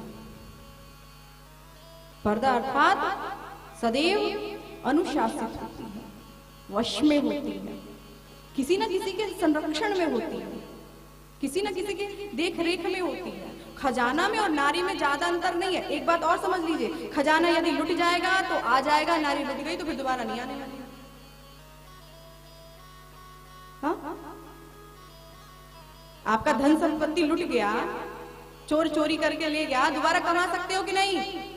गहना ले गया, दूसरी बार आप मेहनत करिए, फिर आप उसको अर्जित कीजिए, फिर आप लाइए पैसा, आप फिर मेहनत कीजिए, फिर आपके जीवन में पैसा आएगा। लुट गया, आएगा कि नहीं? स्त्री की मर्यादा लुट गई, आएगी। सबसे ज्यादा इसीलिए अंत में रखा है गोस्वामी जी, अंत में नारी। मेरे कहने का अर्थ ये नहीं है कि उनको फ्री ही छोड़ दिया जाए, पर जितना आप लड़कियों के ऊपर पाबंदी लगाते हैं उतना यदि लड़कों के ऊपर भी लगना प्रारंभ हो जाए तो फिर क्या होगा? दुनिया एक अलग ही दिशा में होगी। जितना हम संरक्षण अपनी बेटी को देते, ये गलत है, ऐसा नहीं करना, वैसा मत करना, तुम्हें पराये घर में जाना है, तुम्हें गलत नहीं करना, नहीं तो लोग यही कहेंगे तेरे माँ बाप ने क्या शिक्षा दिया है, क्या सिखाया है तेरे माँ बाप ने, तुमको गलत नहीं करना है। जैसे आप संरक्षण बेटी को देते वैसे बेटा को भी दीजिए। और बच्चे को तो कच्ची मिट्टी की भांति माना जाता है, ये कच्ची मिट्टी की भांति है, आप जैसे चाहें वैसे इसको बना सकते। कोई कच्चा मिट्टी यदि कुम्हार को मिल जाए तो वो उसका मन करे वो कुल्हड़ बनाए, उसका मन करे वो परई बनाए, उसका मन करे वो मटका बनाए, उसका मन है, वो जो चाहेगा वो बनाएगा। बनाएगा कि नहीं? कच्चे मिट्टी की भांति आपके यहाँ पुत्र या पुत्री, लड़का या लड़की आता है, उसको संस्कार देना आपका काम है। और मैंने एक ग्रंथ में पढ़ा था, एक ग्रंथ में मैंने पढ़ा था कि जितना किसी को मार देने में पाप नहीं लगता है, उससे ज्यादा पाप ये लगता है कि किसी को जन्म देकर आपने उसको संस्कार नहीं दिया, उससे ज्यादा पाप, क्योंकि उसकी पूरी जिंदगी आपने बर्बाद किया, पूरी जिंदगी आपने खराब किया। संस्कार आप अच्छा दें लड़का और लड़की, पर माँ बाप के पास टाइम नहीं है ना, माँ बाप के पास टाइम नहीं है। बाप खुद गाली देगा, खुद उल्टा सीधा बोलेगा, खुद गलत बोलेगा, और बेटा से बोलेगा, बेटी से बोलेगा तू क्यों बोल रहा है, अरे तू बोल ना, तू क्यों बोल रहा है। आप बोलना छोड़िए। यदि आप चाहते हैं कि मेरा लड़का और लड़की मेरा पैर छुए तो आप पहले छूना प्रारंभ कीजिए, अपने से बड़े को, अपने माता पिता को, अपने गुरुजनों को, अपने भगवान को। पीछे से आपका लड़का भी लगेगा। एक लड़का था, वो बड़ा ही छोटा सा था, और लड़के की आदत होती मस्ती करना, शरारत करना, मस्ती बहुत करता था, शरारत बहुत करता था। माँ को शादी में जानी थी तो माँ ने कहा बेटा तुम घर पे ही रहना और हम शादी में होकर आते हैं। तो लड़के ने कहा नहीं नहीं माँ, मैं भी तुम्हारे साथ में शादी में चलूंगा। माँ ने कहा नहीं, तू मस्ती करेगा, शरारत करेगा, मुझे शादी में जाना, तू यहीं रह, पढ़ाई लिखाई कर। लड़के ने कहा मन नहीं लगेगा, मैं भी चलूंगा, मैं कोई मस्ती नहीं करूंगा, मैं कोई शरारत नहीं करूंगा, कुछ नहीं करूंगा, आप ले चलो। माँ ने कहा ठीक है, उसको कपड़ा लत्ता पहनाया और लेकर वो चली। जैसे शादी में गई, अब शादी में बहुत सारे लोग मिल जाते हैं ना, सहेलियां मिल जाती हैं, जब कुंवारे थे तब। अब बातचीत करना प्रारंभ हुआ शादी में, तब तक वो छोटा सा लड़का दौड़ते हुए आया और लड़के ने कहा माँ मुझे बड़ी जोर से टॉयलेट लगी है। समझ गया? सुसु लगे बड़ी जोर से। माँ ने कहा चुप। बात करने में फिर लड़के ने बोला, माँ बड़ी जोर से लगी तो चुप चुप चुप। सहेली ने कहा, अरे देखो कुछ बोल रहा है, इसको करा लाओ। माँ को बड़ी जोर से गुस्सा आई, मेरी बेइज्जती कर दिया, मेरी इज्जत चली गई, इसलिए मैं तुझे लेकर नहीं आती हूँ, आज के बाद मैं तुझे लेकर नहीं आऊंगी, इसलिए मैं कहीं नहीं लेके जाती। लड़के ने कहा, माँ इसको क्या मालूम कि शादी में आए, ये तो लगा, इसको तो पता ही नहीं। बोले नहीं, मैं तुझे नहीं लेकर आऊंगा। लड़के ने कहा कि माँ यदि मुझे लग जाए तो मैं क्या करूं, भाई इसको तो मालूम नहीं शादी में आए, कहाँ आए, किधर आए, वो तो लगा ही। माँ ने कहा, बेटा आज के बाद यदि लग जाए तो तू कहना मैं गाना गाऊंगा, ये मत कहना कि मैं टॉयलेट करूंगा, लोगों को पता चल जाए। तू बोला कि मैं गाना गाऊंगा, जैसे तू बोलेगा कि मैं गाना गाऊंगा तो मैं समझ जाऊंगी तू कौन सा गाना गाएगा। लड़के ने कहा ठीक है। अब जब भी माँ के साथ रहे वो बता दे कि हाँ मैं गाना गाऊंगा। एक दिन क्या हुआ कि वो अपने पिताजी के बगल में सोया हुआ था और 12 बजे रात में उठ के कह रहा है, पिताजी मैं गाना गाऊंगा। पिताजी ने कहा, गाना गाएगा? 12 बजे रात में गाना गाएगा? लड़के ने कहा, हाँ पिताजी मैं गाना गाऊंगा। बाप ने कहा, चुप चुप चुप, गाना गाएगा। 12 बजे रात में इनको गाना ही सूझी है, गाना गाएंगे रात में 12 बजे। चुपचाप सो जाओ, जब सुबह होगा जितना गाना गाना होगा गा लेना, इस समय सो जा चुपचाप। लड़के ने कहा, नहीं पिताजी मैं गाना गाऊंगा, जोर से गाऊंगा। बाप ने कहा, जोर से गाएगा? एक तो ये गाना गाएगा, ऊपर से ये जोर से गाएगा, पूरे पड़ोसी को जगाएगा जोर से गा गा के। तो बाप ने कहा, बेटा जोर से मत गा, यदि तुझे गाना ही गाना है तो मेरे कान में गा दे। तुझे गाना ही गाना है, कान में गा। बोले पापा गा दो। हाँ बेटा गा दे, गा दो, गा दे, गा दे। तो यदि हम बच्चे को गलत शिक्षा देते हैं तो कहीं ना कहीं भुगतना हमको ही पड़ता है। इसलिए बच्चे को कभी भी गलत शिक्षा नहीं देनी चाहिए। परंतु कोई भी माँ बाप हो, कोई भी माँ बाप ये नहीं चाहता है कि हम गलत हैं तो हमारे बच्चे भी गलत हो, चाहता है। बाप स्वयं यदि कुछ पी रहा है, खा रहा है, तंबाकू है, गुटखा है, कुछ भी, पर वो ये नहीं चाहेगा कि मेरा बेटा भी पिए खाए, वो ये चाहेगा कि मेरा बेटा अच्छा हो, बढ़िया हो। बिगड़ता कहाँ है बच्चे? संगत के असर से बिगड़ते हैं। गोस्वामी तुलसीदास जी कहते हैं कि इस पूरे संसार में ऐसा कौन है जो संगत पाकर जिसने बिगड़ा नहीं है? कौन है ऐसा? को ना को संगति पाई न साई, को नाय संगत पाए न साई, को ना को संगति पाई न साई, को नाय संगत पाए न साई, पारस परस को धात सुहाई, पारस परस बात उभाई, को ना को संगति पाई न साई, को नाहि संगत पाए न साई, को ना को संगति पाई न साई, को ना संगत पाए न साई, पारस परस को धात सुहाई, पारस परस बात सुहाई, पारस परस को धात सुहाई, पारस परस बात सुहाई। कौन कुसंगति पाई न साई। इस संसार में ऐसा कौन है जो कुसंग पाकर जिसका नाश नहीं हुआ। संगत का असर होता है व्यक्ति के ऊपर। आकाश से देखिए स्वच्छ और साफ जल गिरता है ना।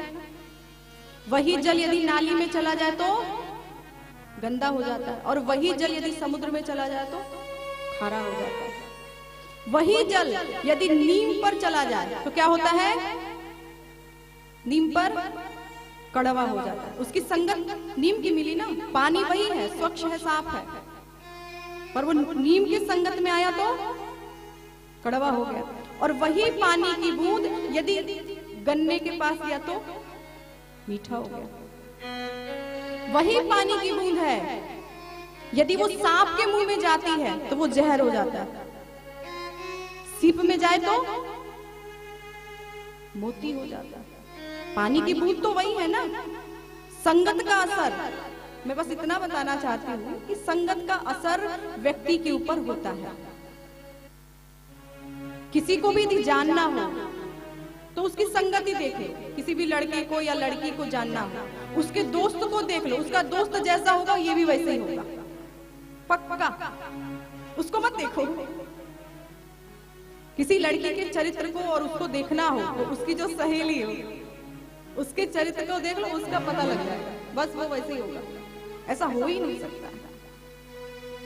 पारस पत्थर लोहे में छू जाए, पारस पत्थर लोहे में छू जाए और सोना ना हो, ऐसा हो ही नहीं सकता है। पारस परस खुदा होना। संगत का असर व्यक्ति के जीवन में होता ही होता है। इसलिए हमें हर समय कुसंग से बचना चाहिए। कुसंग मत करो, संग आपका अच्छा होना चाहिए। और जब संग आपका अच्छा होता है तो आपका जीवन अच्छा है। और इस संग को लेने के लिए भगवान राम जी कहाँ जाते हैं? गुरु वशिष्ठ जी के। उनकी संगति अच्छे शिष्यों से, गुरु से होती है, विद्या अध्ययन करते हैं। भगवान राम जी थोड़े बड़े हुए हैं। अब प्रभु प्रातः काल उठते हैं, माता पिता को प्रणाम करते हैं। प्रातः काल उठ के रघुनाथ, उठ गए रघुनाथ,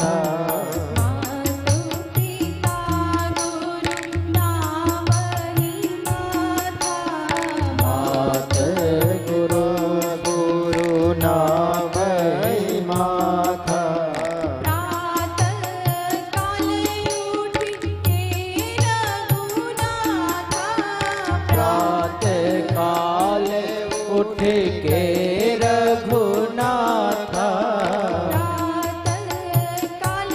उठ के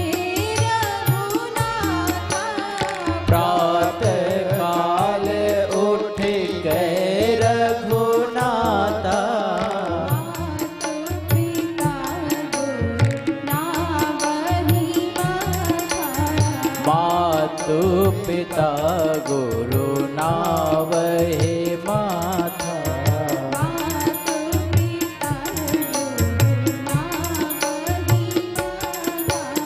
मात पिता गुरु नावै माथा।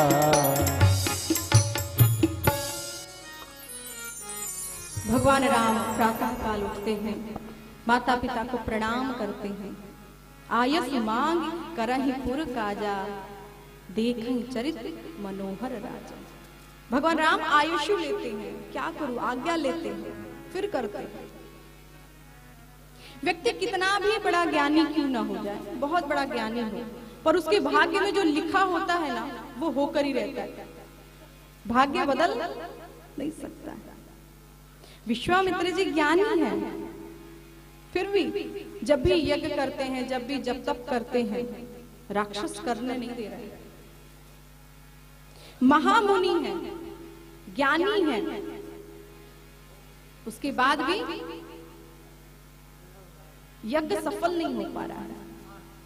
विश्वामित्र महा मुनि ज्ञानी, विश्वामित्र विश्वामित्र महामुनि ज्ञानी, विश्वामित्र महामुनि ज्ञानी, विश्वामित्र महामुनि ज्ञानी, बसहि विपिन शुभ आश्रम जानी, बसहि विपिन शुभ आश्रम जानी, बसहि विपिन शुभ आश्रम जानी, बसहि विपिन शुभ आश्रम जानी, विश्वामित्र महामुनि ज्ञानी, विश्वामित्र महामुनि ज्ञानी।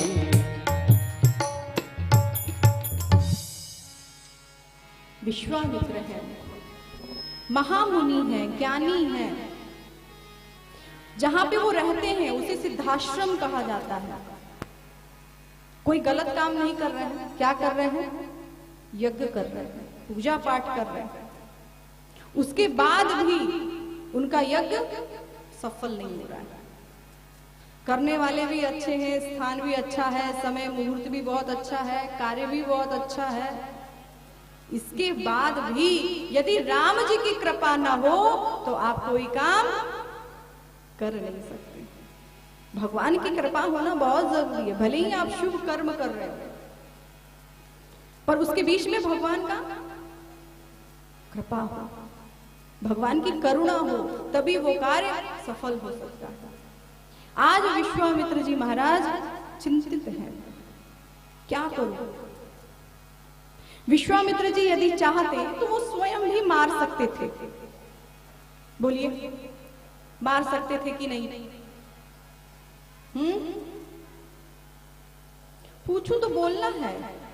3-4 दिनों में, 5 दिनों में आप लोग नहीं सीख पाए, मैं अयोध्या चली जाऊंगी तब सीखेंगे क्या?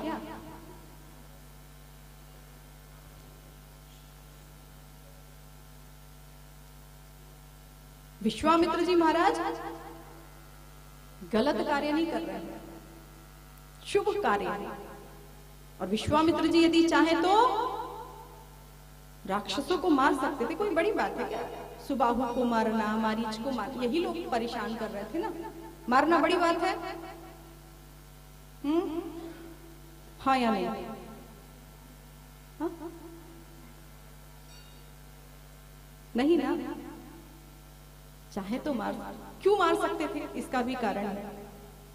जब भगवान राम मारीच सुबाहु को मार दिए, मुक्त कर दिए, उसके बाद विश्वामित्र जी ने बहुत सारे अस्त्र शस्त्र राम जी को दिए हैं ना, अस्त्र और शस्त्र। जितना भी उन्होंने अर्जित किया था अपनी तपस्याओं के बल पे, वो सब अस्त्र शस्त्र उन्होंने किसको दे दिया? भगवान राम जी को दे दिया। उस अस्त्र शस्त्र से यदि वो मारना चाहे, मार नहीं सकते थे? मार सकते थे ना, पर उन्होंने स्वयं नहीं मारा। क्यों? क्योंकि विश्वामित्र जी ये जानते हैं कि मैं मार सकता हूं, तार नहीं सकता। तारने वाले कौन है? परम ब्रह्म परमात्मा, वही तार सकता है। विश्वामित्र जी ने कहा कि मारना नहीं है, हमें तारना है। मैं कर सकता हूं, मेरे अंदर सामर्थ्य है, शक्ति है, पर मैं करूंगा नहीं। मुझे चल के भगवान का दर्शन करना होगा, भगवान की कृपा लेनी होगी।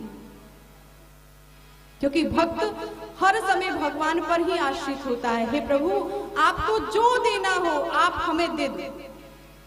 दुख देना हो वो भी स्वीकार है, सुख देना हो वो भी स्वीकार है। आप जो देना चाहें अपनी इच्छा से आप दे। क्यों? क्योंकि इस जगत के रंग रूप से हम परेशान हो चुके हैं प्रभु, अब नहीं।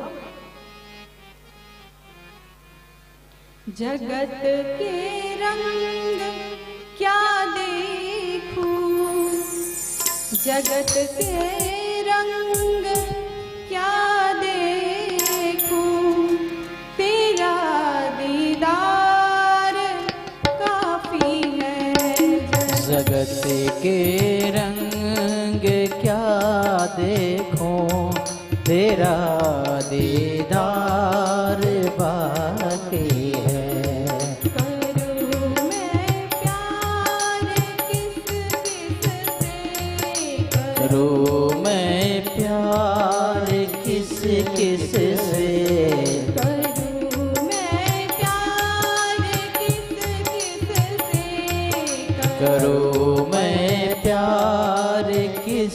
किससे, तेरा बस प्यार काफी है। रूप के रंग क्या देखूं, तेरा दीदार बाकी है। करूं मैं प्यार किस किस से, तेरा बस प्यार काफी है। करूं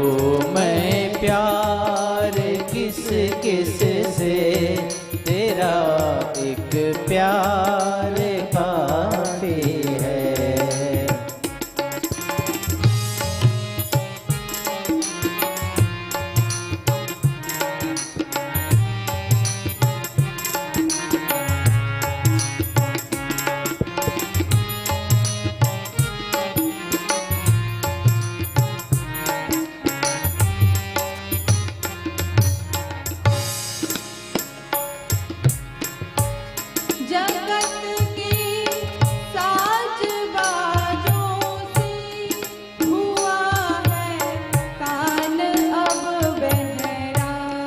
जगत के साज बाजों से हुआ है कान अब बहरा।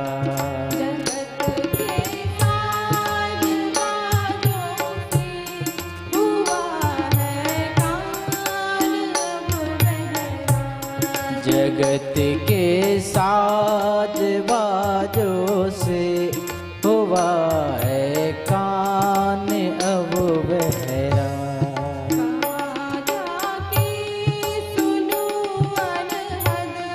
कहाँ जाके सुनो अनहद, कहाँ जाके सुनो अनहद, कहाँ जाके सुनो अनहद।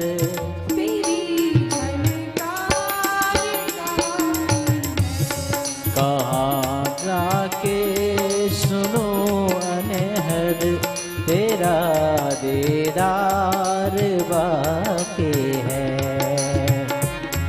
जगत के रंग क्या देखूं, जगत के रंग क्या देखूं, तेरा दीदार बाकी है।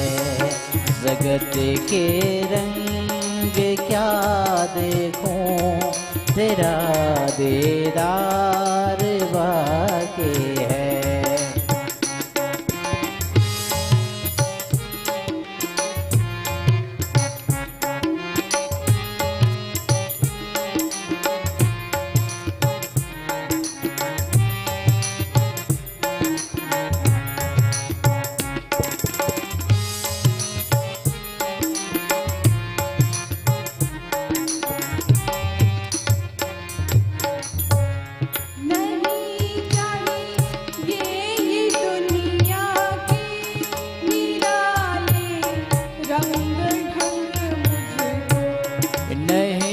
चाहिए ये दुनिया के निराले रंग ढंग मुझको।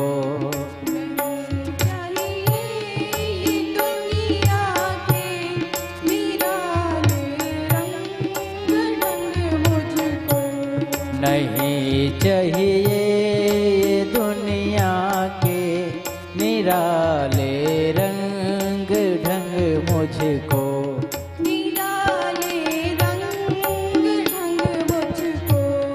निराले रंग ढंग मुझको।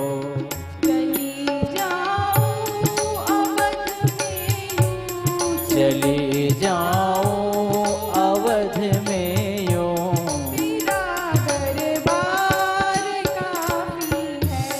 चली जाऊं अवध में यूं, तेरा दीदार काफी है।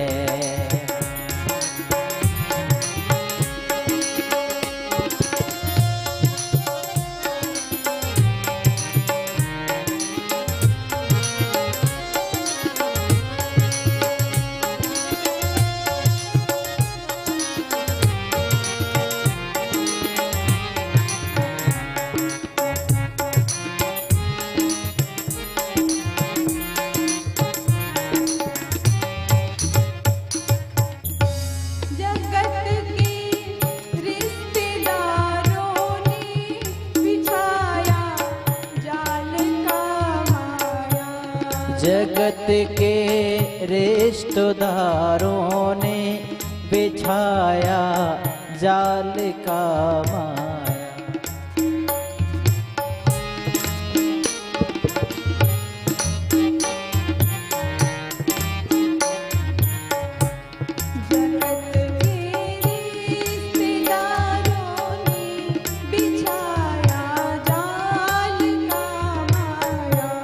जगत के रिश्तेदारों ने बिछाया जाल का माया।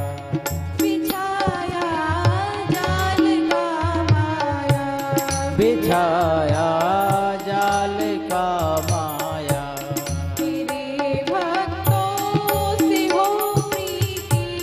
तेरे भक्तों से हो प्रीति। तेरे भक्तों से हो प्रीति। तेरे भक्तों से हो प्रीति। तेरा परिवार काफी है। तेरा परिवार काफी है। जगत के रंग क्या देखूं, तेरा दीदार काफी है। जगत के रंग क्या देखूं, तेरा दीदार काफी है। जगत के रंग क्या देखूं, तेरा दीदार काफी है। जगत के रंग क्या देखूं, तेरा दीदार बाकी है।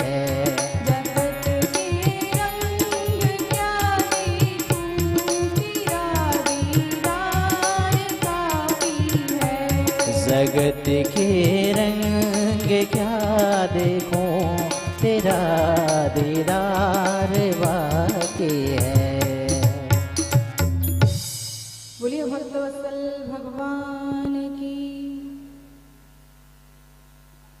सच्चे अर्थ में जो भक्त होता है वो जगत में रहता तो जरूर है, ऐसा नहीं है कि जगत में वो नहीं होता है। हम दुनिया में हैं, हम दुनिया से बाहर नहीं रह सकते हैं, जगत से बाहर हम नहीं रह सकते हैं। दुनिया में रहते हुए भी वो दुनिया में नहीं होता है, घर में होते हुए भी वो घर में नहीं होता है, अपना परिवार चलाते हुए भी, अपने बच्चों को देखते हुए भी वो शरीर का धर्म है, वो शरीर कर रहा है, पर आत्मा का धर्म परमात्मा। उसकी आत्मा केवल मात्र भगवान में ही लगी होती है। उसको नहीं पसंद आता है ये दुनियादारी का रंग ढंग, उसको नहीं चाहिए। क्यों देखे वो? विश्वामित्र जी ने कहा मुझे कोई मतलब नहीं है, कोई लेना देना नहीं है प्रभु इस दुनिया से, कोई लेना देना नहीं। प्रभु मैं सर्व सामर्थ्यवान हूं, मैं जो चाहूं मैं कर सकता हूं, पर हे प्रभु मैं कुछ करूंगा नहीं। विश्वामित्र जी ने ध्यान किया, पता चला है विश्वामित्र जी को अयोध्या की धरती पे भगवान राम हैं। जाता हूं लेकर आता हूं। अयोध्या में आए, सरयू जी में स्नान किया, महाराज दशरथ जी को पता चला कि अयोध्या की धरती पर विश्वामित्र जी आए हैं। और विश्वामित्र का अर्थ है विश्व धन मित्र, जो समस्त विश्वों का मित्र हो, एक दो के तीन चार के नहीं, सारे विश्व के जो मित्र हो वो है विश्वामित्र। और ऐसे विश्वामित्र जी आज अयोध्या आए, सरयू जी में स्नान ध्यान किया है। महाराज दशरथ जी को पता चला तो आज महाराज दशरथ जी अपने मंत्रियों को लेकर, साथ में गुरु वशिष्ठ जी को लेकर आते। क्यों लेकर आए? क्योंकि महाराज दशरथ जी को डर है। किस बात का डर? कि विश्वामित्र जी अपने अयोध्या के लिए कुछ ठीक नहीं है जी, कुछ ठीक नहीं है। और महाराज दशरथ जी तो एक दो टक्कर विश्वामित्र जी से, वशिष्ठ जी से कर ही लिया। क्या कर लिया आपने? ये राम जी का नाम कैसे रखा है? वशिष्ठ जी ने कहा हमने कौन सी गलती की है राम जी के नाम में? बोले हाँ किया है ना। जब हरिश्चंद्र हुए थे तब भी ये विश्वामित्र आए थे, और आज रामचंद्र हुए तब ये विश्वामित्र जी आए। पता नहीं क्या गड़बड़ कर जाए, कोई भरोसा है? कुछ तो गड़बड़ हो। ये अयोध्या के लिए कुछ ठीक नहीं है, अशुभ है। एक बार कुछ कर दो और उससे कुछ गड़बड़ हो जाए तो व्यक्ति डर जाता है, भाई ये अशुभ है, इससे एक बार गड़बड़ हो चुका है, दोबारा ना हो जाए। और समझदार इंसान वही होता है जो अपनी गलतियों से सीख ले। एक बार एक पत्थर सामने आ जाए, आपको ठोकर लग जाए, ये नहीं कि बार बार ठोकर लग रहा हो और आप उसी रास्ते से चल रहे हो। नहीं, यदि एक बार लगा तो आप संभल जाइए, तब आप इंसान हैं।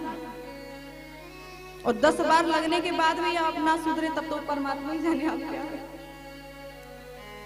एक बार लगा सुधरो, इंसान हो। गलती इंसान से होती है, पर गलती के बाद शिक्षा लेना भी इंसान का ही काम है। सीखो। आज महाराज दशरथ जी परेशान हैं, क्या हो। विश्वामित्र जी अपनी अयोध्या के लिए कुछ ठीक नहीं है। हरिश्चंद्र हुए थे, बिकवा दिया, उनकी पत्नी को भी बिकवा दिया, नौकर बना के रखवा दिया, बच्चे को सांप ने काट दिया। अपना खुद का बाप अपने बेटे के अंतिम संस्कार के लिए कर ले रहा है। इन्होंने वो स्थिति पैदा कर दिया था, ये वो है, कुछ ठीक नहीं है। दशरथ जी ने कहा यदि चंद्र से गड़बड़ था तो राम जी का नाम रामचंद्र क्यों रखा? नहीं रखना चाहिए था, राम ही रख देते, कुछ और रख देते। चंद्र क्यों लगाया? चंद्र के चक्कर में ही आ गए, इसके पहले तो नहीं आए। रामचंद्र हुए आ गए, हरिश्चंद्र हुए तब आ गए। वशिष्ठ जी ने समझाया, महाराज साधु ते हो ही न कारज हानि, साधु से कभी भी कार्य की हानि नहीं होती। प्रसन्न चित्त होकर जाते, स्वागत सत्कार किया, विश्वामित्र जी को लेकर आए, अपने सिंहासन पे बिठाया है, 56 प्रकार का व्यंजन दिया है भोजन करने के लिए। कुछ बोल नहीं रहे हैं डर के कारण, भोजन दिया है करने के लिए। आरती पूजा स्वागत सत्कार जैसे अपने छत्तीसगढ़ में होता है ना, आप लोग करते हो जैसे, वैसे आरती पूजा, रंगोली बनाना, आरती उतारना अपने अतिथि का होना चाहिए। आज महाराज दशरथ जी ने भी वही किया है। 56 प्रकार का व्यंजन है, भोजन किए हैं, और भोजन करने के बाद बोले महाराज आप थक गए होंगे, दूर से आए हैं, विश्राम कर लीजिए। सैनिक कक्ष में लेकर गए, विश्राम कर रहे हैं। अब क्या हुआ कि महाराज दशरथ जी विश्वामित्र जी के पैर को दबा रहे हैं, थके ना, पैर दबाते दबाते, और थोड़ा सा आलस है, थके हुए हैं, पैर दबाते हुए कह रहे महाराज आप अपनी पूजा छोड़े हैं, अपना यज्ञ जब तक छोड़े, कोई ना कोई कारण होगा छोड़ने में आपका। विश्वामित्र जी ने कहा हाँ, आप अयोध्या में आए हैं, अपना पूजा जब तक छोड़ के कोई कारण है तो महाराज आप हमें बताइए ना कौन सा कारण है, किस लिए आप आए हैं। बड़े प्रेम से पूछा, पहले नहीं पूछा। देख लीजिए, यदि कोई संत साधु आ जाए तो हमें कुछ पूछना हो तो कैसे पूछे। ये नहीं कि द्वार पे आए, बिना खाना पीना खिलाए, स्वागत सत्कार किए, मुझे क्यों आए भाई, कहिए बोलो बोलो क्यों आए। और या कुछ लोग हैं जैसे गए वैसे आशीर्वाद, नहीं, पहले सामने वाला खा पी ले, आराम हो जाए, थकान दूर, उसके बाद ना। और आशीर्वाद मुंह से बोलने से थोड़ी ना होता, वो तो हृदय से की बात है, हृदय से आशीर्वाद आपको मिलना चाहिए। मुंह से बोला हुआ आशीर्वाद कभी लगता नहीं है, क्योंकि कभी कभी इंसान व्यवहार में भी बोल देता है, पर हृदय से जो आशीर्वाद निकल के आए वो आपको फलीभूत होगी, उसका फल आपको मिलेगा। महाराज दशरथ जी ने कहा महाराज आप क्यों आए हैं? के ही कारण